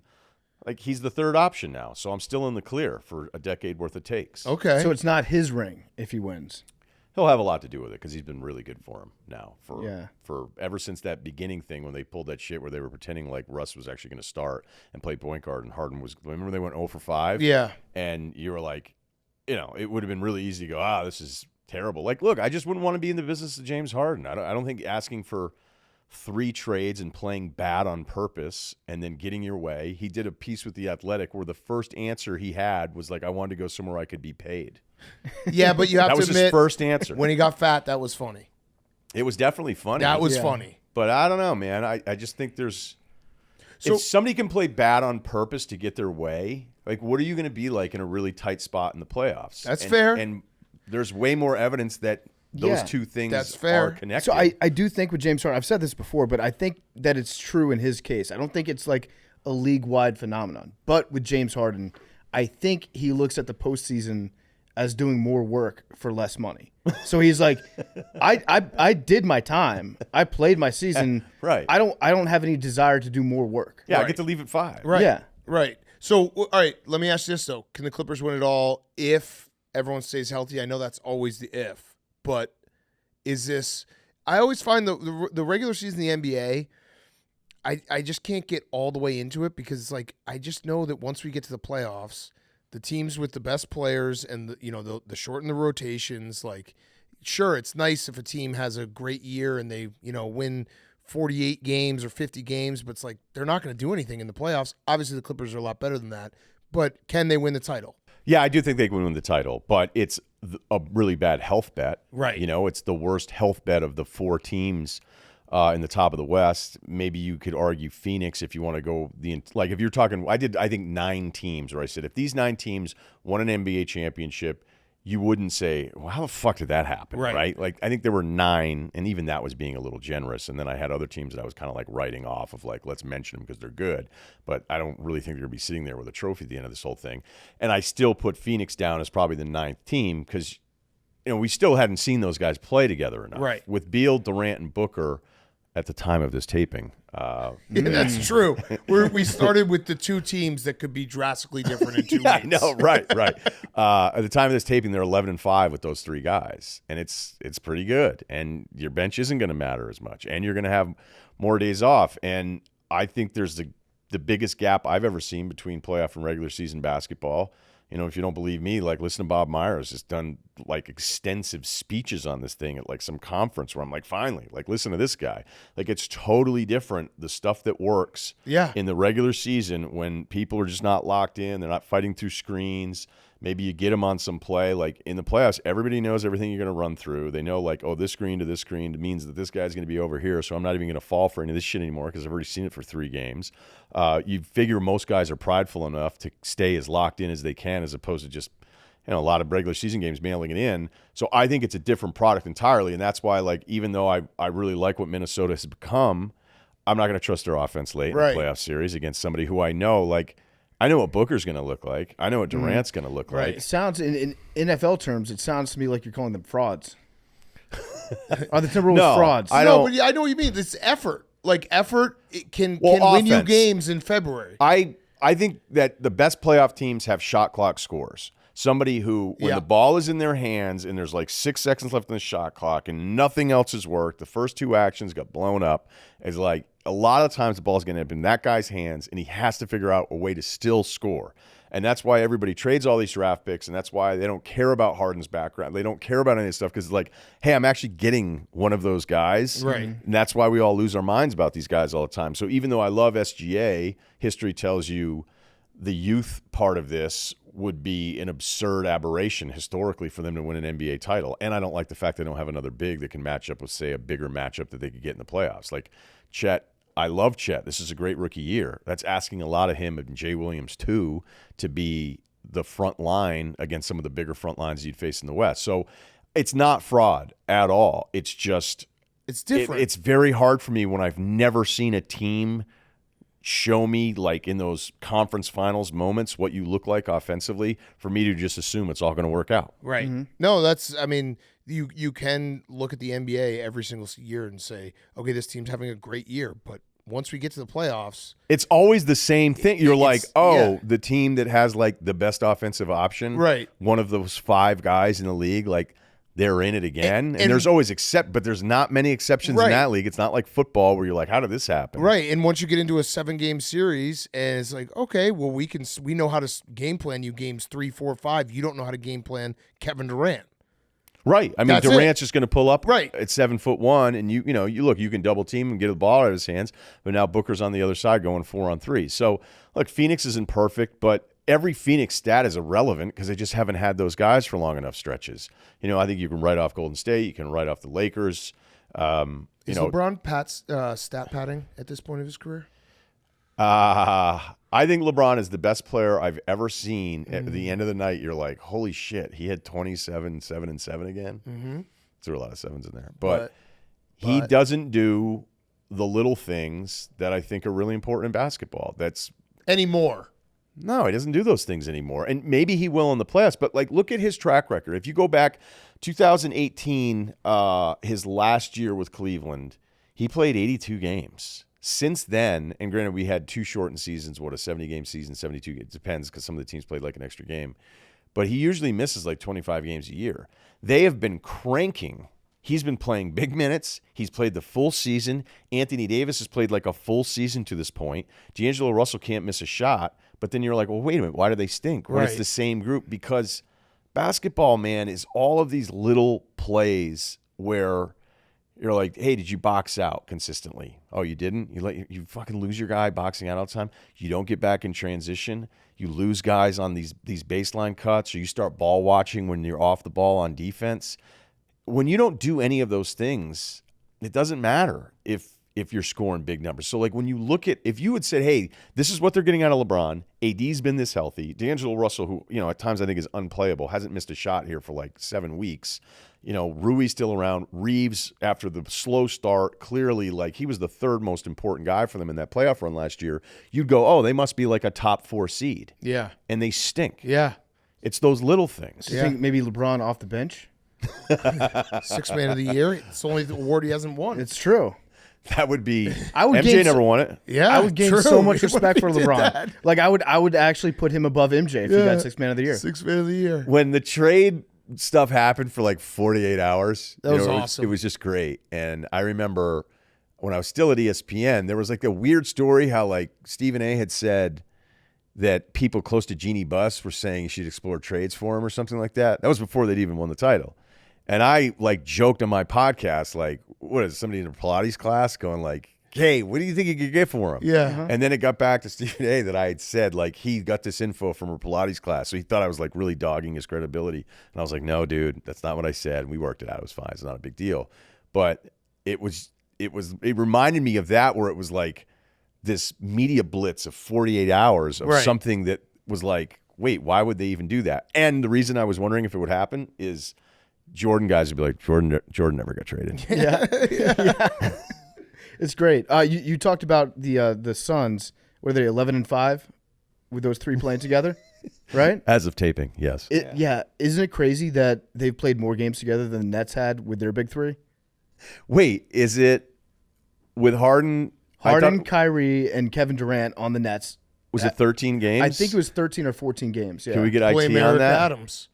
Did you see Kyrie say that? Yeah. That was awesome. 13 games? Some fan was like, Kyrie, you never played for the Nets. He's just like, blame Eric Adams. I know. I've had a lot of people come in and be like, hey, when are you going to do the Kyrie was right about everything? Ooh. And I was like, ooh, that's an interesting segment. What exactly was Kyrie right about? COVID, the documentary. Yeah, right? Yeah. I think a lot of the problems that Kyrie got was like, even if I might be on your side on some of the stuff, like, I thought when COVID was first happening, I was like, how come everybody's an expert on this already? It seems kind of new. Mm-hmm. Like, might we have questions a little bit later? But then as soon as you say, like, maybe I have some questions about how this all went down, it's like, oh, you got Matt gets posters at home. So, I just think we're a little hard on each other on having an open mind about anything. But I think the biggest problem with Kyrie was like you watched 3 videos and then you decided and so even if we look back at it retroactively, we'll be like, hey, he made some good points. It's like, yeah, but we don't like how he got there. Yeah. Which is totally unfair. Yeah. The process. All right. So in the East, the Celtics look like the best team. They do, but when the Clippers kicked their ass, I was like, man. I mean, that was like worth 5 losses. Yeah. It was I don't know if you guys saw the game. You probably not because you're football guys. Football guy. Never miss a game. You see the ratings? 97 of the top 100 viewed cable shows. That's a fact. I love when guys like, where's your check out of it? Yeah, no. Like nobody's arguing. It's not popular. The ratings because rock. they think if you're an NFL reporter, you're like, I did that. Well, that's what it feels like. That's the point I'm my making. reporting about this league made it so exciting that people. I'm going to tuned stand in. up for football guys for a second. All right. There was You and Prisco on a text thread? There was a very loud NBA push that was like, football's dying. NBA is going to be the next big sport. Like, everyone's talking about it on social media. Oh, Cuban was into that. That did happen. And then like you could talk about it all you want on social media, then you see the ratings, you're like, oh yeah, football is king and will always be king. That did happen. You have to admit that There happened. was a window. There was definitely a window. Was a window. And it was so by now the we way, just smash them. the And I Cuban, love basketball, but it is funny when anyone's like, NBA, like NBA is the next big sport. It's like, no, it's not. Football is. Yeah, I do think that if the NBA had like a single elimination championship and played like 17 regular season games, the ratings would probably go up.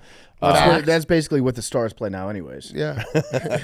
Not anymore. Although it's going to be funny. It wouldn't be great if there was one year like the top 10 guys didn't qualify for the MVP. You're like Tobias Harris, first time. Let's go. It's awesome. The Cuban thing, I love talking about this because I did bring it up, but I don't know there's anybody that's more convincing on topics I may disagree with. I mean, there's plenty of stuff with Cuban I've agreed with, but there have been times over, his 20 plus years in the spotlight, just basketball related stuff. I'm like, what is he talking about? But then I get done listening to him explain it and I'll be like, am I wrong? 9 years ago, Cuban was like, I'd rather own an NBA team than an NFL team. And he said pigs get slaughtered. Yep. Yeah, no, pigs get fat, hogs get slaughtered. Oh, okay, that's what it was. Right. If you have a good phrase, like I bought it at the time. Yeah, and then he sold his team. Yeah. I mean, that's one of like the all-time calls, which was it was there was a lot of self-interest in the motivation behind him saying like, hey, I own one of the 30 assets in the world. I'm not going to tell you it's not going to be better positioned. But if you were to say to him, no, actually, you'll probably sell your team. And by the way, the call of an NBA team being more valuable than an NFL team is like not even going to be close. It's going to be worse. Yeah. Or a bigger gap. But I don't know. Whatever, man. The Cuban thing, though. Yeah. Isn't it? I feel like no one talked about the fact that he sold his team. It was not big enough news. Like, he was the NBA guy. NBA is a great asset. NBA keeps going. And then he sold it. And it, like, that, shouldn't that scare people? Yeah, because when the Bucks were sold, you're like, hey, you guys came in. And sometimes like the private equity guys would just be like, wait, how much of a return are we going to get? Right. Like, done. Like, that's how I've done my job for decades. That's how I have to do it now, even if you feel like there's some emotional attachment to something like a franchise that's far more, emotional than anything in your portfolio. But I'm with you, Big Cat. Like, because then it was also sold to us like, no, but it's still going to be his team. Yeah, He's going to be in which charge. made no sense. And it was like, what's that about? Yeah. Like, if I'm buying a team, be like, oh, and by the way, you guys can get to have make it. all the cool decisions. Yeah. And then that kind of got shot down a little bit. Right. So the whole story seemed weird to me because it really does feel like if there's one guy who's going to sell his NBA team, Mark Cuban should be the one that sounds off all the alarms. there's a lot of transition happening right now with teams, and whenever anybody, like, we're all bubble experts after The Big Short, right? Like everybody's just throwing around like, oh, you think there's a bubble? I'm like, I don't fucking know. Oh, Max, What are you doing, Wow, Max? loud. Wow. It's all right. Max is doing, watching Max? highlights over there, Max. Somebody's Max, gonna turn have down your phone. somebody would have to convince me of like how, like, when is that time coming where a live television audience is no longer that valuable? That's facts. So I don't know when that's happening. I No, think it's the one last great thing. for sports. It's always going to be Yeah. Right. So even if the ratings go down, if it's still the best rated thing, yeah. that's Right. really what we're talking about Right. here. Like, whenever you're comparing historical ratings, you're like, oh, it's down this, it's down that, it's down that. So, okay, what are the other live audience shows? What are they doing? Right. So I don't know if there's owner transition because this deal is rumored to be shorter than people thought it would be. The new rights The deal. new rights deal. Yeah. Like, oh, maybe it'll be shorter. Well, why would it be shorter? Oh, because you don't like the back end term. So it means it was less money. So now it's like, oh, well, we don't like this, so let's just do a shorter deal. I don't know if that influenced him at all. Because you would think Cuban wouldn't be somebody who'd be like, hey, this is the best I can do financially, and I have to have the ultimate win. I've got to sell as high as I possibly can. Like anybody who's ever bought and sold stocks and won or lost money, like you're always going like, oh, but if I'd done this, then. To your point, like I don't think this should happen with a basketball team, Right. especially that guy. That guy. That's the point. So yeah. what does that mean? And then I'll hear about like 3 or 4 other teams where, the analogy I've used is like the beach house that your grandfather had, and then the kids, use it, and then you guys go with all the cousins, and then it's like on to the next generation, and there's just no way to making it work. Like Right. you want to keep the house, but there's too many people at it. Right. Yeah. So it seems to me like the NBA is trying to pull like kind of a page out of the NFL's playbook, which is you want to ensure more ratings. Let's have high scores. Let's have people score a fuckload of points. Are people scoring too many points in the NBA? Well, scoring's never been easier. So it was really weird how when Embiid went for 70 and then Luka went for 73, Yeah. it was like, oh my God, like look what Embiid's doing. And then it was like, what the hell's wrong with the league? And I think a lot of Mavs fans took it real personal as if it was only about Luka. I can only look at things like nationally, right? I think people only pay attention to bias that they feel like negatively impacts themselves or their interests. Like if you were to go to somebody and say like, oh, hey, does so-and-so hate your team? They'd be like, yeah. It's like, well, do they hate your team, or did you never, ever care or notice when all the other teams that you have no interest in were also criticized the same way? Anyway, I thought it had more to do with, like, what the hell's going on? Like, Cat had 60, then Booker went crazy in a loss too. It's just never been easier to score. The pace is going faster and faster. Rising tides as the efficiency goes up. Like, every year a team sets the record for the most efficient offense in NBA history. Mm-hmm. We're on like a 5-year spike. The free throw rates wouldn't tell you that we're in this free throw trouble, even though I got in a lot of shit. Well, actually, I didn't get in a lot of shit, but I had to talk to a few people about it when I kind of just went off at the NBA officials, the union account, when they like came back at me to try to tell me I was wrong about something. I think the foul number isn't the really thing to look at. I think it's defenses are scared to death to even be in compromised positions because guys just fucking run into everybody now. Mm-hmm. So, you look at a guy like Harden. He's still getting away with that off-arm grab. Yeah. He drives into somebody's hip. He brings his arms up, and they also let him invent a new way to travel on threes. So You can't touch anyone. no, and the landing area, and one of the things I bring up, like, why are Kawhi Leonard's ankles more valuable than Cam Reddish's? Because Zaza goes under Kawhi, knocks him out of that series years ago with Spurs and Golden State in the playoffs.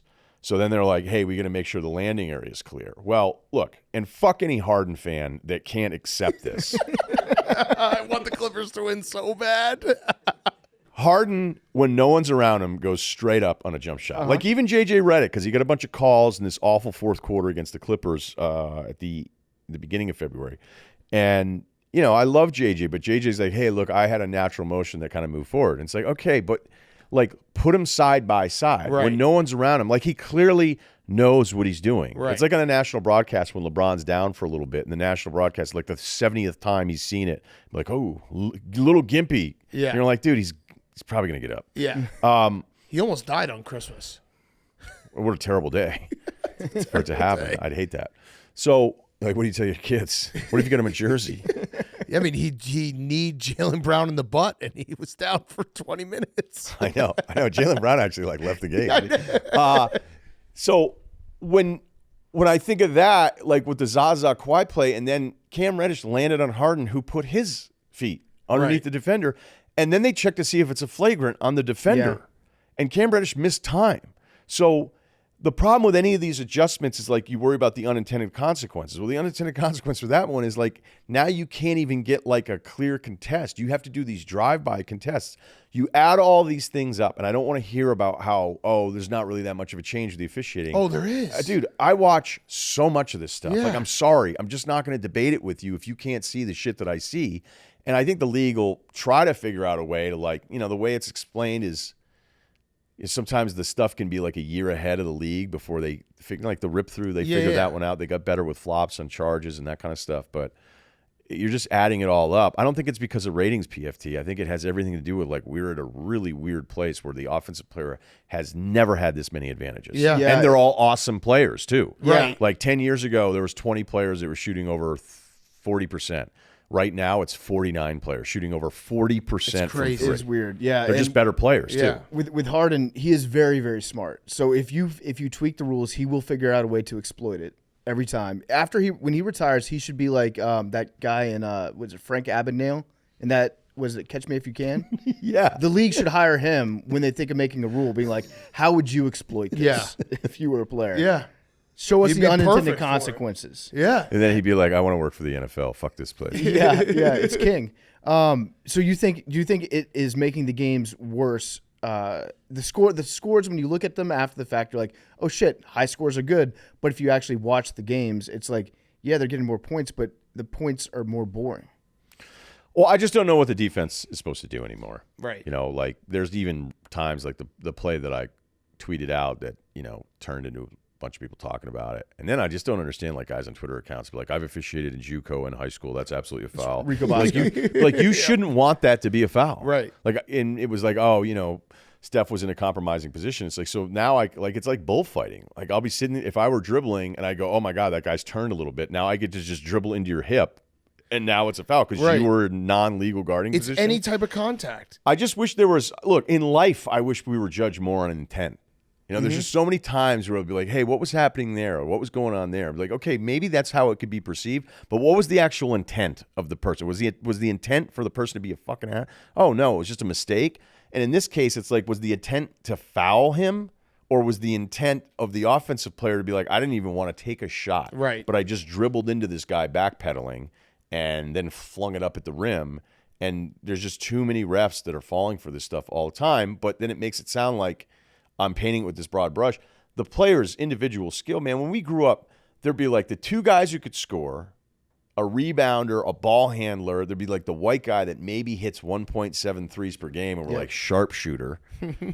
And now if you don't have like 5 scorers on the floor, you're almost at a disadvantage. It's crazy. These guys are incredible, the shot making that they can do. So I don't know if it's a boring, not boring thing. I think I just have nights where I get frustrated knowing that, hey, once the playoffs start, like a lot of this stuff is just going to be different anyway. Yeah. The I think it was Sam Decker, who's a friend of the program. I think I like Sam. He said something, and Sam was in the NBA for a while. He's now doing great in Europe, but like he's had something about practice, and someone asked him, if you were shooting in an open gym with no one on you, how many threes would you make out of 100? And he said like 90.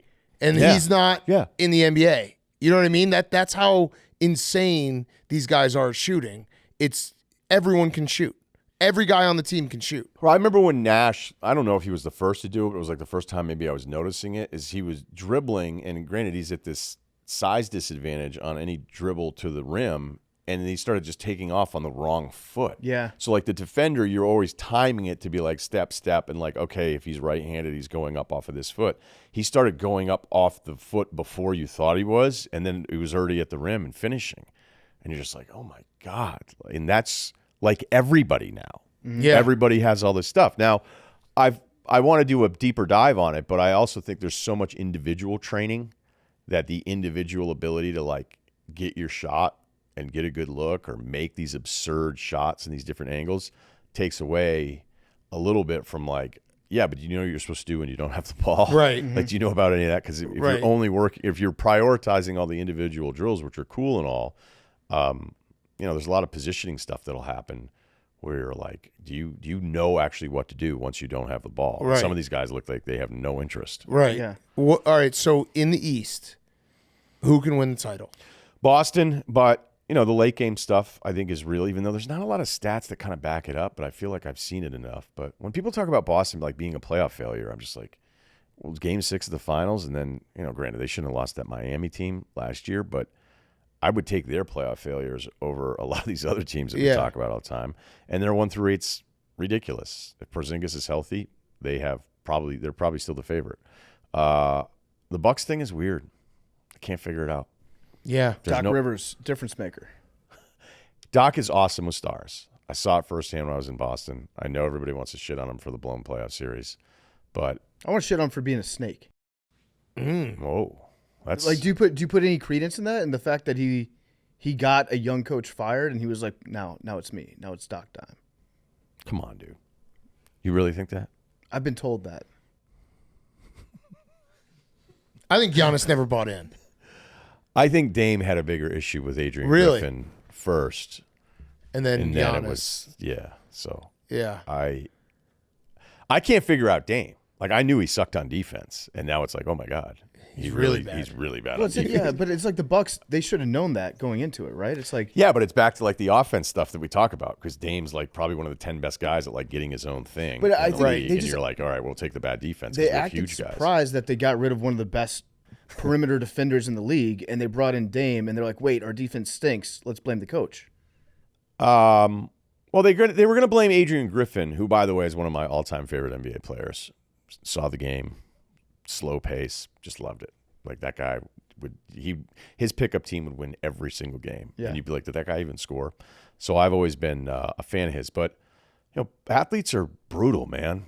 As soon as you give them a chance to like doubt you, they're just gonna be like, this guy doesn't know what he's doing, Right. And yet they were winning all these games, but they'd have something like once every 10 days where they'd get destroyed by somebody, and you were like, what the fuck? What happened here?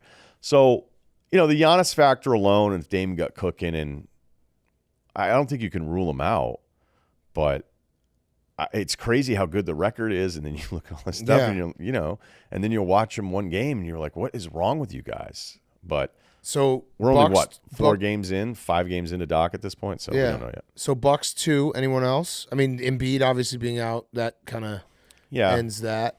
That's over. Yeah. The Knicks story is awesome. I can't fathom them beating all those teams. Well, they go back to and I learned this, firsthand. Tibbs can win a lot of regular season games. Ooh, there we go. He Tibbs can. stuff. He gets his guys play hard every night. And Jalen Brunson's a star. I love him. He's awesome. He's so much fun to watch. But back to your other point, how many guys on that team can get their own shot at the end of the shot clock? Yeah, he can. I don't think Anunoby is necessarily like that guy, but Right. his corner 3 numbers are always ridiculous. And in the first 16 games with the Knicks, he's even beyond anything he's been. Like in Toronto, he's actually getting to the point where it's like, you're 26 and you're kind of like going in the wrong direction on some of these stats. But Randall was hurt and was, I thought, horrendous in the playoffs last year in that Miami series in particular. And it's a really cool story, but I got to see it. I've got to see it play out more over. I thought that was a really easy stretch of the schedule. Okay. I did. So is there a third team in the East? Or is it going to be just Bucks Celtics? Well, Cleveland scared me to death. good, yeah. Yeah, and I mean they won this Imagine whole if they time. had LeBron. Who knows? He might be there next year. I saw some Cleveland fans being like, well, could add him this year. The trade deadline, he'd be the perfect piece. Yeah, and by the way, he would have to opt out and like sign for nothing to go there. I don't think he's going to do that at the very end of his career. Yeah, I don't think Cleveland. I mean, he came back and then they won. Yeah. In that town. Yeah. Not exactly like parade town. No, he did his job. He LeBron did what he said- said he was going to do. He Coming says he wants to home. go to the Knicks now, right? Like, I could see myself playing there. Yeah. No, that was him. He just puts pressure on the front office. He thinks like front offices show up to work and be like, what do you want to do today? Be like, you want to get wings or something? And then the next day they're like, did you see LeBron had a Knicks towel on? Yeah. See Hey. LeBron tweeted an apple? Yeah. Hey, guess what? Let's start getting on the blowers here. Oh, when he tweeted the hourglass. Yeah. People Right. got into work like 2 hours early that day. Right. Yeah. And then people ask him about it and he'd be like, what? Yeah. Nothing. Wait, I mean, so- he'd be a tough summer roommate, man. Oh, yeah. For sure. So He'd wait, be so- leaving notes for you just so you know you left a dirty dish in the sink. I clean it up. No worries. Yeah. He was just put on like the whiteboard. He'd be like, all of you guys suck. And then you'd come downstairs and be like, what was that? And be like, it's up to you to figure it out. Like, wait, seems pretty like self-explanatory and direct, and you wrote it. Do you want to talk about this? Don't need to. You know. Yeah. Like, do you want to move out? Didn't say that. Do you think I want to move out? So And then you'd have to turn on the TV and be like, Windhorse is like, I don't think LeBron will move out nor wants to move out of the summer house. And you're sitting there going like, dude, we're sitting right fucking next to you. You could just say it to us. LeBron remains committed to being as good of a roommate as he can be. He loves Cohasset this time of year. There we go.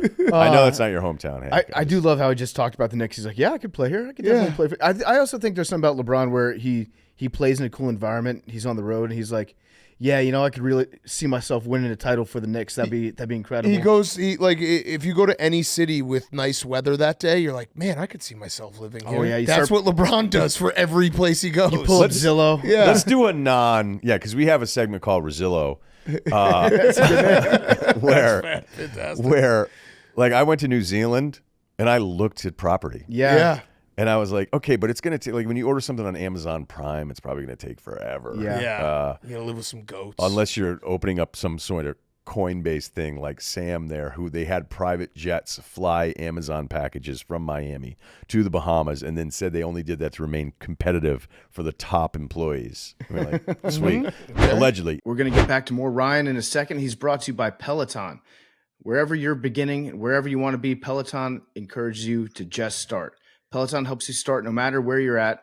Whether you're starting, there's thousands of classes to get you moving. Whether that's a beginner or advanced rides, feel-good live DJ rides, or even artist-themed rides, they've got you covered. I love my Peloton. I'm getting back on the bike, getting in good shape, Buns of Anarchy riding again, doing some Alex Toussaint classes, doing some Kindle Tool classes. It's a great way to get in shape. You've got the live leaderboard so you can compete while you exercise. It doesn't feel like you're exercising. It feels like you're playing a sport. It feels like you're competing. It's a great way to get in shape.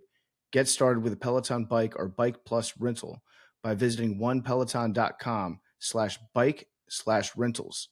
That's right. Terms apply. Get started with a Peloton bike or a Bike Plus rental by visiting onepeloton.com/bike/rentals. He's also brought to you by Proper 12.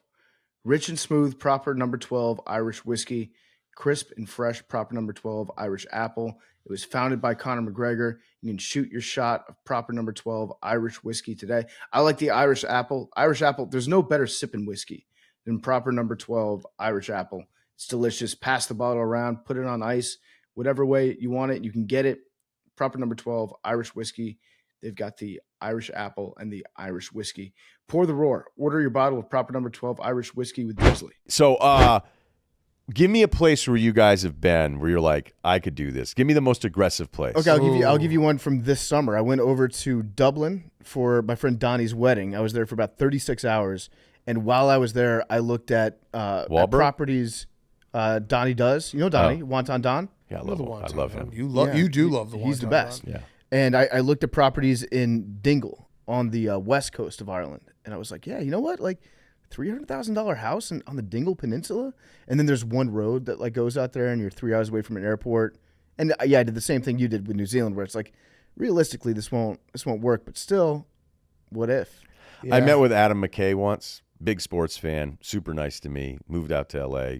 Hey, can we ever meet or whatever, talk and bullshit? He had come on the pod, and it was one of those moments where he was like, "Yeah, I've got this place out in Ireland." He's like, "If you ever want it, let me know." And you're kind of going, I actually do want to ask you in a year, can I stay at your place in Ireland? Yeah. But you almost have to like keep the relationship going on a very superficial level to then feel like it's not a weird ask. Yeah. Mm-hmm. So I don't know how to do that. I think he says that to a lot of people. I think he definitely planned on me never asking. Correct. Hey, he can I says that stay? to everyone. I'm going to start telling Yeah. people I've got a place in like in Spain, like an hour outside of ever want Barcelona.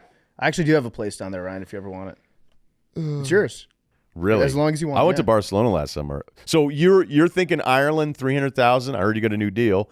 Probably. You see my socks? Yeah, probably not going to dent it too much. 300K. You might not even be a mortgage guy now. Who knows? Who knows? It's with these rates, although they were going down as of taping.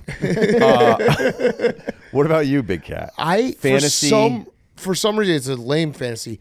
I've been in the Pacific Northwest a few times, and I just something about the trees. Is the movie Fear? They're so fucking big. You love big trees. I like big trees. I could see myself maybe like way Northern California, Washington. I don't know.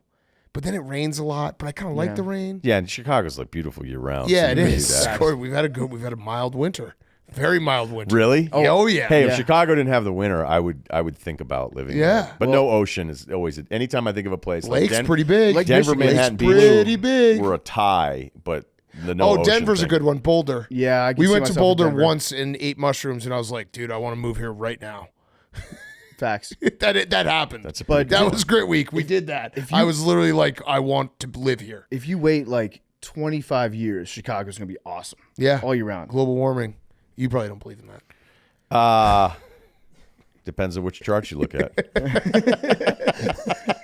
Remember when they had the like it was the smog thing? It was like the fires from Canada or something. Yeah. And then like New York City, so all of a sudden like people were just freaking out and they were like, "Oh, no global warming." And you're like, "I don't know, this just looks like smoke." Yeah. To be honest with you. And then Cerruti and I talked about it, and somebody who hates me signed up Life Advice for every single climate change newsletter imaginable. Like every time I open up Life Advice, it's all these different free newsletters on climate change, like trying to tell me as if I didn't believe in some form of it.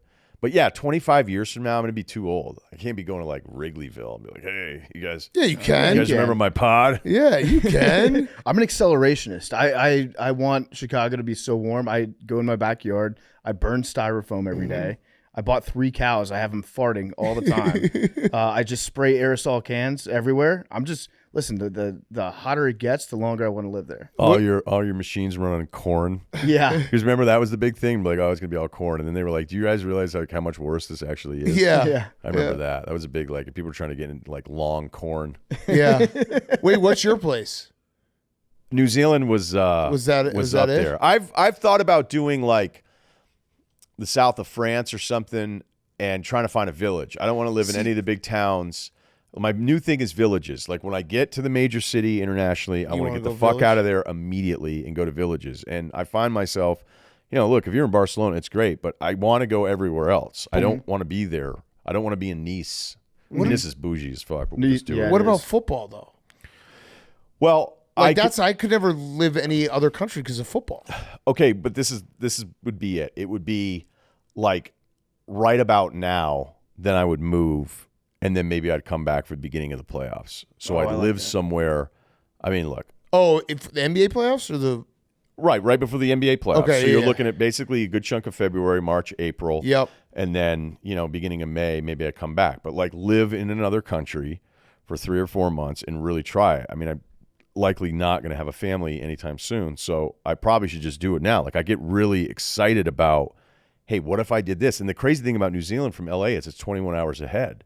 So when I was there, it wasn't really that. I had 2 Christmases, but it wasn't that weird because it was pretty close to what my normal routine was when I was back home. was that a divorced parents joke? No, it's 2 a time. It's Christmases? a time zone Oh, joke. Okay. Those play. Berman told a good one. Yeah, he did. Elton Wait, John, 2 concerts. wait. So you would live in another country for 4 months? I'd love to. That I don't hate that. Like maybe I live in Saudi Arabia for This 4 is months. also you guys are just doing like the no kids talk right now. Get that- Yeah, What are this you is the no talking kids. Get about? that live podcasting money. Yeah. I can't believe you didn't hold out. Was Liv involved with the negotiation? You just dropped Saudi Arabia and you already resigned. So you Yeah. really thought about it. I was in background discussions with being a live ambassador. Sometimes I wonder, like, could I just move to Tokyo? The and be discussion was no, by the way. That's how Yeah. that Oh. ended up. Yeah. Yeah, I figured that was probably the answer, so Yeah. I didn't have a follow-up. Like, I'll go, hey, they love basketball Yeah. over there, so why, like, I could be a less informed Tokyo Woj. Yeah. That would rock. Are you a Woj guy or are you a Shams guy? I'm You're such a Woj guy. Yeah. He's the ultimate. He carries Woj's water. Yup. When he when he ruined that recruit for Rutgers commitment. Don't even know what you're talking about. Yeah, exactly. But if it's bad, Woj didn't do it. I did see Shams. What did I see? Phrasing. Shams? Yeah, his name's Shams. That's not what I was focused on. Oh, okay. I did see Shams. And I think it was maybe a Blackhawks game or something. Oh no, it was a college basketball game. It was Duke was playing Michigan State at the United Center, and I said to him, I was like, dude, when Woj beat you to that, what was the big overnight thing that happened right before the season started? Harden. I was like, he beat you to Harden. Like, are you ever gonna sleep again? He's like, no. Dead serious. He's like, that ruined me. Well, he doesn't sleep. Yeah. And he sends all those texts. Yeah, but Woj's story on that, how he was at the airport and he left, and he went home because he thought it was going to break. He's like, I'll just take a flight tomorrow. Commitment. I asked Woj to come out of the boat when he was in Manhattan Beach, and he was like, No can't. Wi-Fi. He goes, I can't be that far away from the coast with no signal. And I went, he's dead serious. I go, hey, I got Starlink on the boat. Oh. And I go, yeah. He came out? It's awesome, dude. I anchor off of Malibu, watch Hornets games. Can't believe I'm not married. That's all. It is great when people are like, touch grass for Scylla, and you show a picture of your boat, and I'm like, I know he's watching games on that boat. Yeah, that was. I don't do that a ton, almost never. But I just felt I was a little spicy that day, and it just, everybody like giving me a hard time, and like I get it. Like I watch too many games, and I'm supposed to have a kid by now, and the shit that really matters. But if you're gonna come after me when I've got a 46-foot Prestige with twin diesel Volvos, and I'm anchored at that moment off the coast of Malibu with a sunset in the background and a CL in the hand, and the Allman Brothers playing at halftime. Yep. Like, you can fuck off. Yeah. How many TVs you got on that thing? Just one. We tried to put a second one on, but I was worried about it just basically having to be replaced because of the salt water in 8 months. The guy's like, I can put one on the back of this. You're going to be having me replace it. And like, I know there's other ones you can get and everything. But I also thought I was going to upgrade to a fly deck, like a 51 azimuth. So One day. I thought I was going to do it already by now, but I'm not going to. Yeah. I'm sorry that you only have one TV on your boat. It's brutal. Actually, you know how it feels to slum it. There are 3 TVs on the boat. There's 2 in the bed. Like, I have 2 bedrooms. Yeah. But there's only like 1 in a viewing area. Right. Oh, so you have 3 TVs on the boat, though? Yeah. Yeah. Okay. Yeah, but I thought you meant like in the Like in the viewing living sense. room. Yeah. No, right. Where you can watch Boats, a lot of houses have been forced into a bad setup that I've lived in. Uh-huh. Like, I had, like, the last house you guys were at, like, the person installing was like, I can't believe you're putting a second swinging TV in this gorgeous living room. And I was like, I don't fuck, like, It's my house. thank you for your commentary. But this is the way the job is done. Yeah. Without those 2 TVs, we're not in this house. Right. Mm-hmm. That's right. I have 5 in my basement. It looks like a sports bar. Can you really watch 5 basketball games at the same time? I think you can do it with football. I don't think you can do it with basketball. Basketball is tough. Baseball's the best. Baseball is awesome. You could just, right? you could have a million baseball games on. Unless you really want to get in the pause thing with college football. Like, if I'm like, okay, be super locked in, like a DJ, Yeah. Yeah. Speaking of Vegas. Usually, though, it's like Peppa Pig in the middle, and then whatever games I want to watch. How on are the those guys sides. doing? My kids? Yeah. They're pretty good. Those guys. we still, like, probably, I'd say once a month. When I'm putting my son to bed, I put him in bed every night. But when I'm putting my son to bed and we're picking out books, he'll grab the LeBron book that you bought him, and I'll just put it back. And I'm like, no. I sent a LeBron book. Yeah. Kid. Oh, we don't read that. That one doesn't get read. I'm very underrated as a caring friend. Yeah. Yeah. Yeah. Hey, I got you a great gift. Yeah, the Chris Paul. By the way. Yeah, it's a crystal hologram of Chris Paul holding Ryen Russillo like a baby. Have you not seen it, PFT? No, I saw it. Okay. I saw it when you got it for you. So I moved again like 6 months ago, and when you're moving, that last thing, you have to be mad at yourself. You have to be in a bad mood to move efficiently. Yeah. You have to be like, fuck this. I'm never looking at this. I haven't touched this in 3 years. This is fucking stupid. I don't need this paperwork from 4 houses ago. Like, who gives a fuck? Throw it all away. And I was in one of those modes, just cleaning out the kitchen. And I was just pissed how long it took me to clean out the other house before I moved. And then in my hands, like fucking the first Raiders of the Lost Ark, I've got the Chris Paul, me holding him as a baby, crystal on the stand with the light behind it. And I'm like, fucking chuck this. No. And I didn't. Oh, thank God. You need it. Chris Paul might win a title. I can't chuck it. Maybe a big 3 title. Where are we at with Chris right now? Is it that bad now? Well, he's hurt again, and Golden State isn't any good, and he's got a few hours to be traded. So I don't really know what the move is, because if you're trading for Chris Paul, you're a good team. So you're not trading a good player back. But then it's a $30 million salary. It's just really, really complicated to even make it happen. I'm not saying it can't, but I don't know what that deal is. I don't. Back to the Clippers. Back to the Wizards. All right, so is there any other team in the East? Well, I feel like we were a little dismissive of just, this is always like one of those deals where you go like, oh, give the Knicks, like, I always hate the MVP conversation when it's like Brunson deserves to be in it. Okay, cool. He's not winning. Yeah. It's Russell Wilson. Yeah. Congrats. Yeah. He was in the conversation. Yeah. We talked about him. Everybody does that every year with this shit. We're like, it's like this huge offensive thing that we haven't spent more time on it. When it's like, are you voting for him? You're like, well, no. Like, okay. But we should talk about it. Yeah, we should talk about it. We should talk about what if I did. Yeah. we just are like, who's coming in fourth? Yeah. And that's kind of how I feel about the Knicks right now. I think they're really good. I think they're tough as shit. I love the fact they have all these guards that play their asses off, that defend. To your point, like Tibbs teams look a certain way. Mm-hmm. When I look at their top 9 guys, I never go, why is that guy getting minutes? Like, every guy serves a purpose. Really small guards. A lot of GMs will tell you in the playoffs, that's not really what I want, even though Brunson had a really good series against Miami. I just have a hard time believing that I'd be picking them to win 4 out of 7 games against Boston. Yeah. If they're both healthy, I'm not. All right, so you said 9 teams that you wouldn't be shocked if they won. Oh, yeah. Give us the real 4, though. Maybe go 5. It's Clippers, Denver, Boston, Milwaukee, and I would hold out a little hope for Phoenix. Are probably my 5. Okay. OKC if you go by age, which, Well, Josh Giddey. They were also feisty in the playoffs last year, right? No. It took you a while. Yeah, it took me a while. Talk about Josh Giddey. No. You're talking about France earlier. France has a much lower age of consent law. I'm more into the ocean thing. Okay. All right, wait, so international waters. Yeah. All right, so Formentera south of Ibiza. That's your speed. So the Thunder a year away. Yeah, I just Which also Josh think Giddey, you could say that too.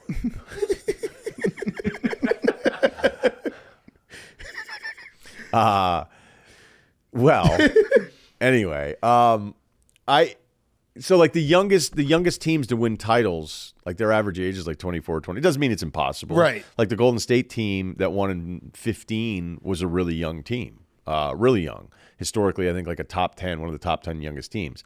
If you take that team and then look at the other 9, like 7 are in the 70s, and then one's in like 1980, and then maybe one's in 1950, or 2 are in the 50s and 3. So it's been almost like a 40-something year thing that it's happened one time. And the NBA is very consistent that like to win a title, you do have to go through the wars. You need like, those scars. It doesn't happen. Yeah.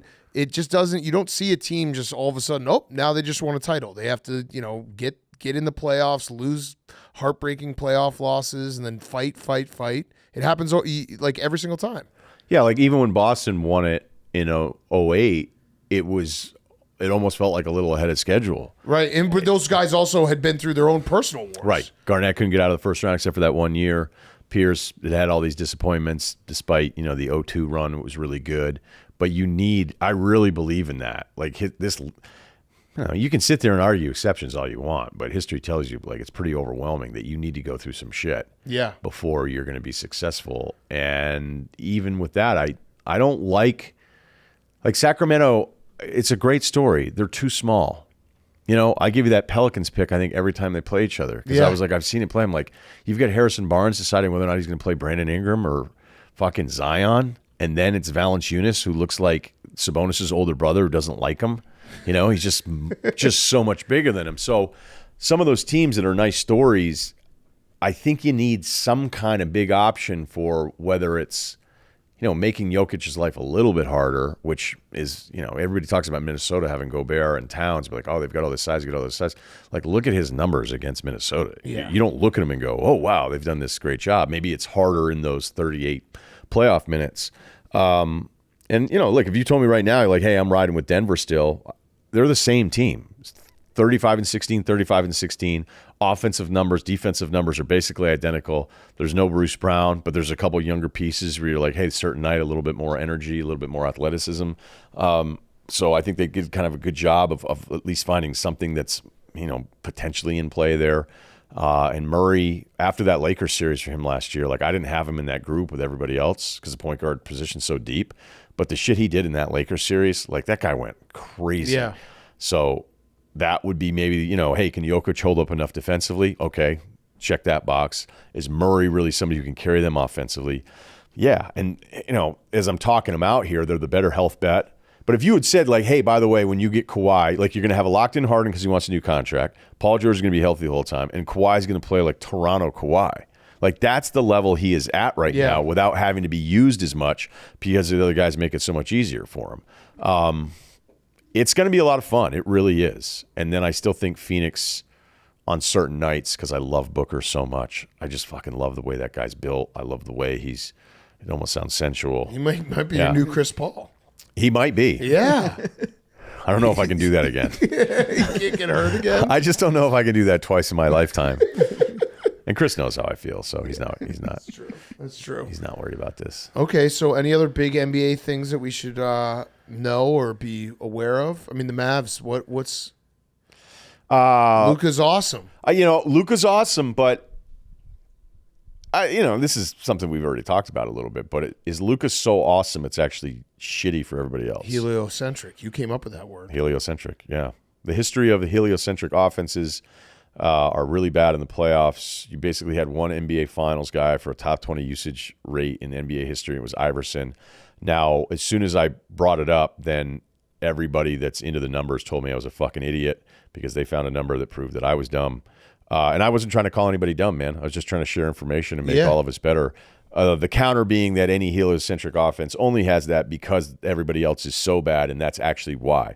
Look, I think basketball, back to some of these first things we talked about, it sucks watching somebody else have the ball all the time. If you're 5 or you're 35, it fucking sucks.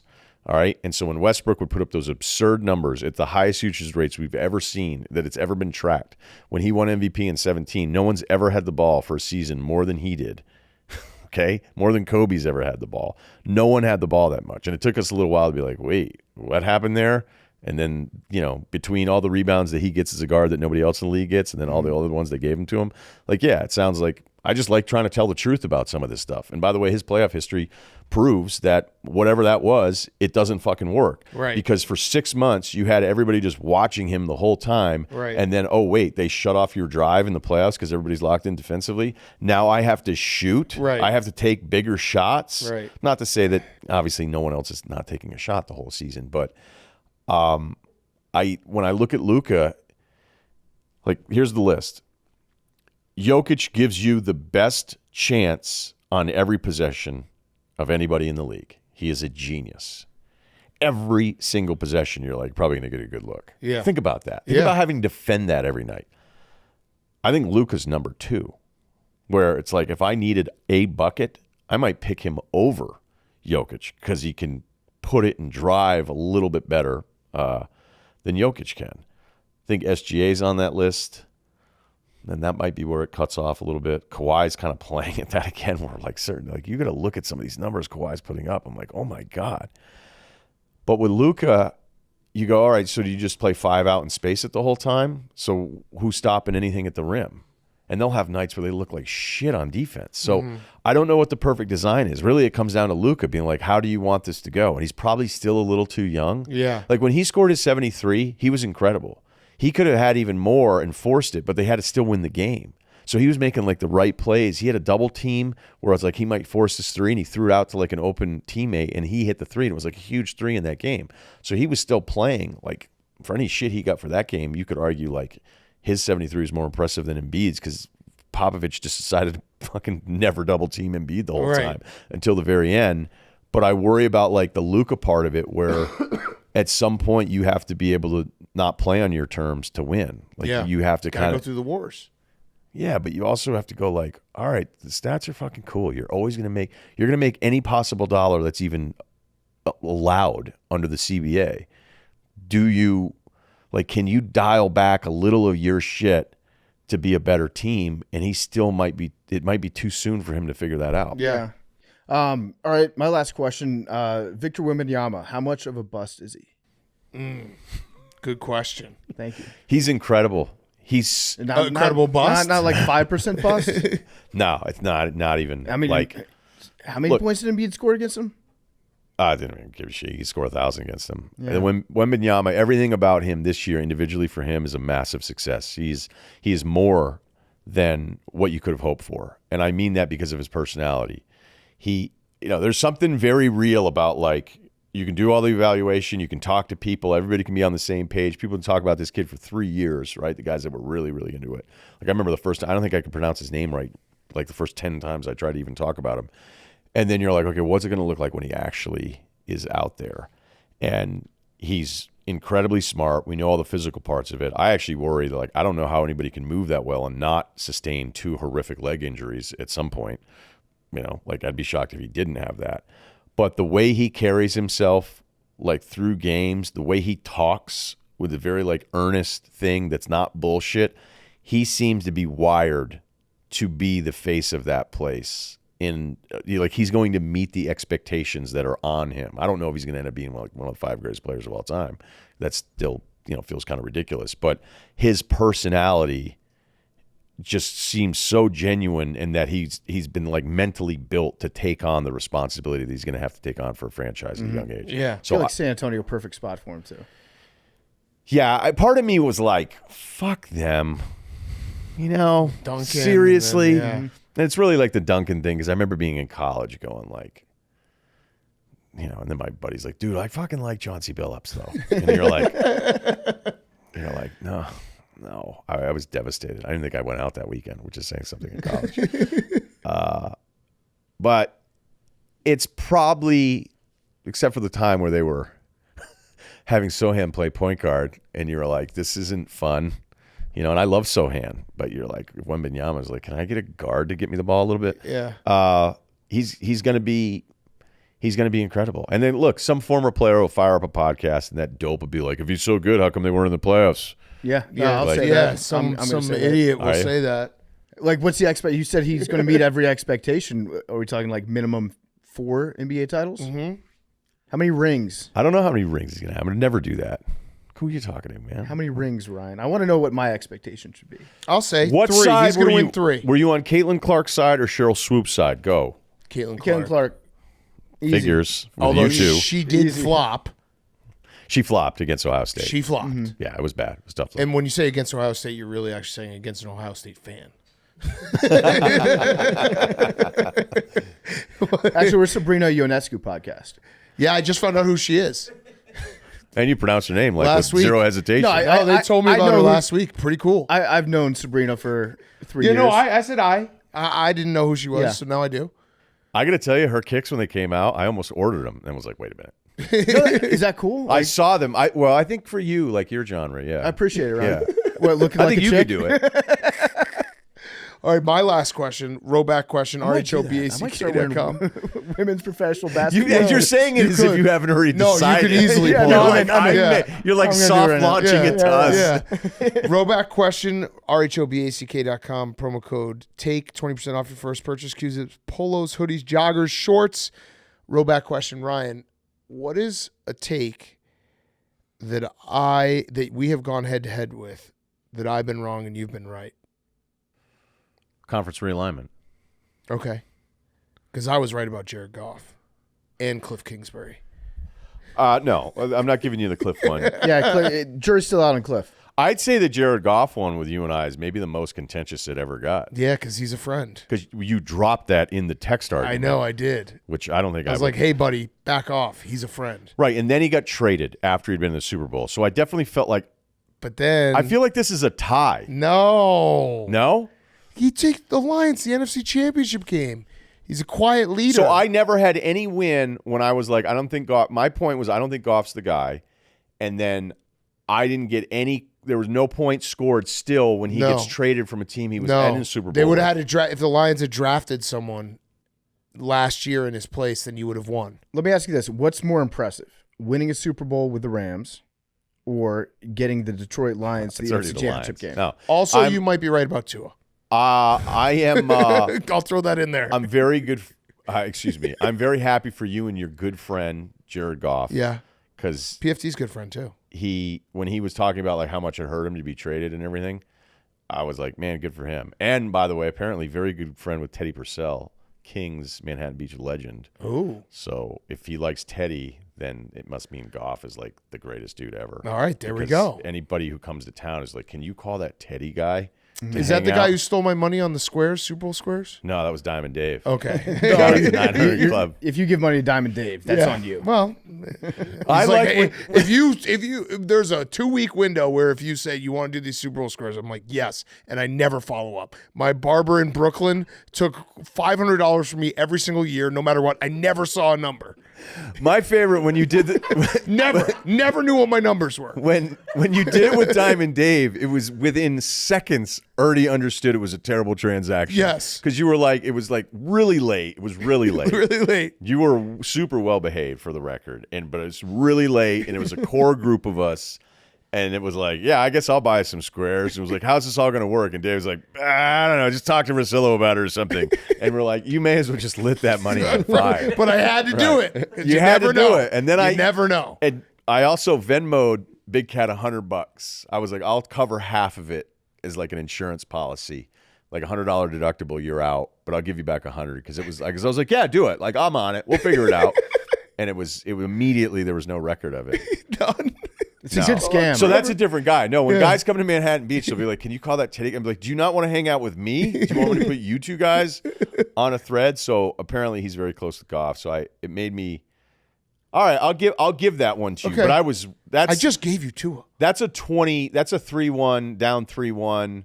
Yeah, I was a right, big right. comeback. That was a 28-3 Falcons Pats. Yeah, that was a big comeback. But conference realignment, we actually called you out the other day on the pod. Oh, really? Yeah, you have a very mediocre approval rating. Well, on our I pod after almost the Kyle thing. I almost broke up your podcast. You only like conference Well, realignment. actually, Kyle almost broke up your podcast by DMing me saying, "Hey, can I hang out with Russillo?" Yeah, but he's a salt of the earth guy. He's a salt I of the like earth him. guy. We've hung out. Hey, the scouting report on you is very simple. Top line, all about content. Don't DM me. Right. Ask me to hang out with the guy you work with every day. Content first, friendship second. Well, I mean, What? yeah. If Hank DM'd you saying, "Hey, do you think that I could hang out with Big Cat?" I would expect you to bring it up. Yeah. I'd be like, let me make a video. Oh, That's a good callback, Ryan. But wait, what was? I think it's over now. What were you saying? What were you saying there? I just think you try to tell me like conference realignment because because Arkansas at one point left. No, my point has been very clear about conference realignment from the beginning. Is I don't like it, but I also am gonna always watch. I don't care. I would agree, but and people don't think about basketball because I do love college basketball, and the new Big 12 is gonna fucking rock. Arizona versus Kansas every year, twice a year. Yes. Yeah, I don't care about that. Yeah. So I admit that. I used to I care. admit Look, that. once the Big East got destroyed in the way it got destroyed and it not being the same thing, I just was never going to be a fan. But I felt like because Wisconsin still can play all those teams in that division, which, I mean, you should hate it because now you'll actually have to play teams in your division that are good. I'm very aware. Yeah. Our schedule's brutal now. It'll be funny when it's like 5 SEC schools and 6 Big Ten schools. Yeah. And then Yeah, see that Florida State. I would rather it not happen. I'm going to still watch every Saturday. I'm still going to watch, but I don't know why you would think it's cool now that Ohio State, Michigan, like I'll watch it, and if it's a good game, I'll enjoy the playoff games. But Ohio State, Michigan, the loser, it's like, okay, cool. See you in a couple weeks. Why is that good? And by the way, part probably sucks. I don't like that there's this many NFL teams in the playoffs. I think it's stupid. Oh yeah, you hate hate it. I'm big on. I know it's going to shock you. I like leaving people out of things. Yeah, you hate the expanded playoffs. I hate expanded anything. Yeah, the play-in. I mean, I don't like that. I don't like the playing games for the NCAA tournament. I especially don't like it when it's somebody that wins their conference that has to then play in the play-in tournament. Not the NBA. I'm talking about like I don't like the NBA March play-in. Madness. I don't like the NBA play-in just because as a fan of a team that has an owner who literally will just stand and be like, "Hey, we made the play-in tournament." Right. And be like, "Isn't that good, guys?" I hate it's a cop-out. It's like the bowl guy. Be like, hey, played in bowl games 4 to 5 years. You're Yeah. like, Right. What are you talking about? Right. It's a cop-out for owners now to be like, "We kind of made the playoffs." I'm thinking about joining a country club. And if they go, hey, no, I'll be like, I respect that. I'm not even disappointed. Yeah. I like how you guys operate. What's the old quote? Like, I would never want to join a club that would accept me as a member. Yeah. The other great one is from Lords of the Realm. Great book on baseball finance. If you want to dig into that history. Sounds great. Yeah, Marvin Miller, read about it. And the guy goes, what's the point of being rich if nobody knows? Yeah. I looked at Ferraris today, so I'm going with that. Sick. Did you really? Well, yeah, the guy was hazing me. I did. Every time I see one, I'm like, fucking A. Jake, I would like the blog from this interview to be Ryen Russillo owns a boat with a TV and is currently shopping for Ferraris. All right, do it. I approve. Why would you join a country club? You don't play golf. Oh, I have been golfing. I even took lessons the other day. I got to get the hands inside. You're letting another man teach you how to swing a golf club? Well, apparently I'm not able to figure out on my own. I just swing as hard as I possibly can because the guy was No like, way. Yeah, I know. It's shocking. The guys, your club speed's like PGA level. Hell yeah. I'm sure they did. But if you pay me $500, I can fix this for you. Right. You just got to get my hands inside, and then I got to throw it out. He was like, remember that tiger drill? I'm like, I do remember that tiger drill. He's like, we're going to work on it for a while. I love the guy that I took a lesson with. He was great. Fucking New York guy, Long Island, I think. Terrific. Shout out to Matt. Shout out, Matt. He's looking to get maybe an audio gig. So, Okay. yeah, maybe forward you his resume. Yeah, we'll take him. I like how he looks at me that way where he'll be like, he just goes like, don't you work somewhere? Signed. Yeah, no, there was a guy, I can't tell. It was a little Captain Phillips-ish who was driving the taxi, and he was listening to this just absolute, like, I thought I was in a torture chamber of the audio, and I don't know what language it was. I think I even sent it to you. Yeah, I was doing radio. It was brutal. It was 30 straight minutes of this. Hold on, let's see.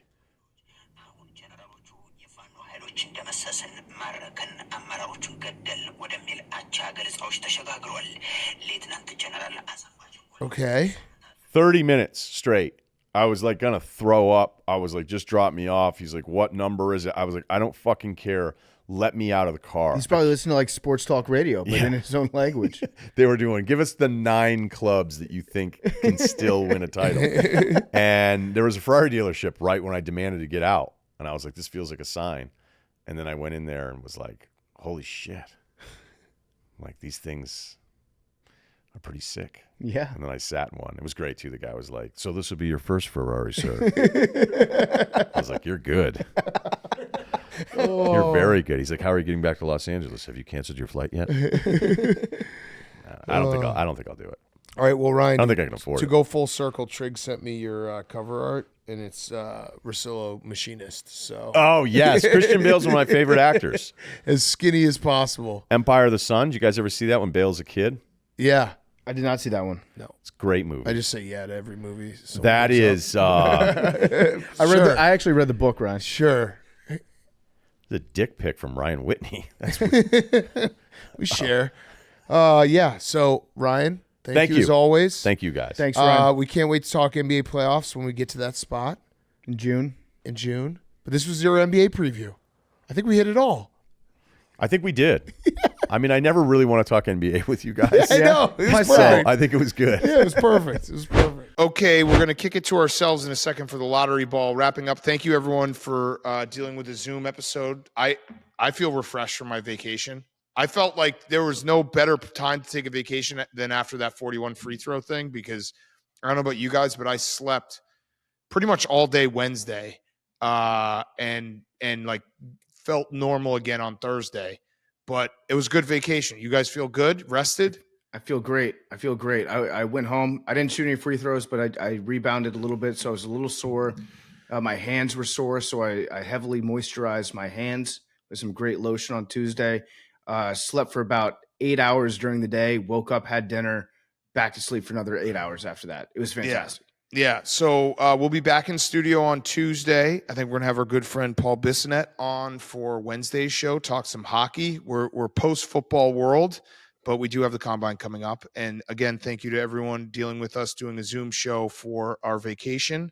Let's kick it to ourselves in the lottery. All right, numbers. 18. We'll be back in studio together on 20. Wednesday. 8. 20. 77. What if it goes back to back? 55. This This You might feel be like dumb. you got it? You feel like you got This it? might be dumb. Why? 99, 77, 55. 67. Love you guys.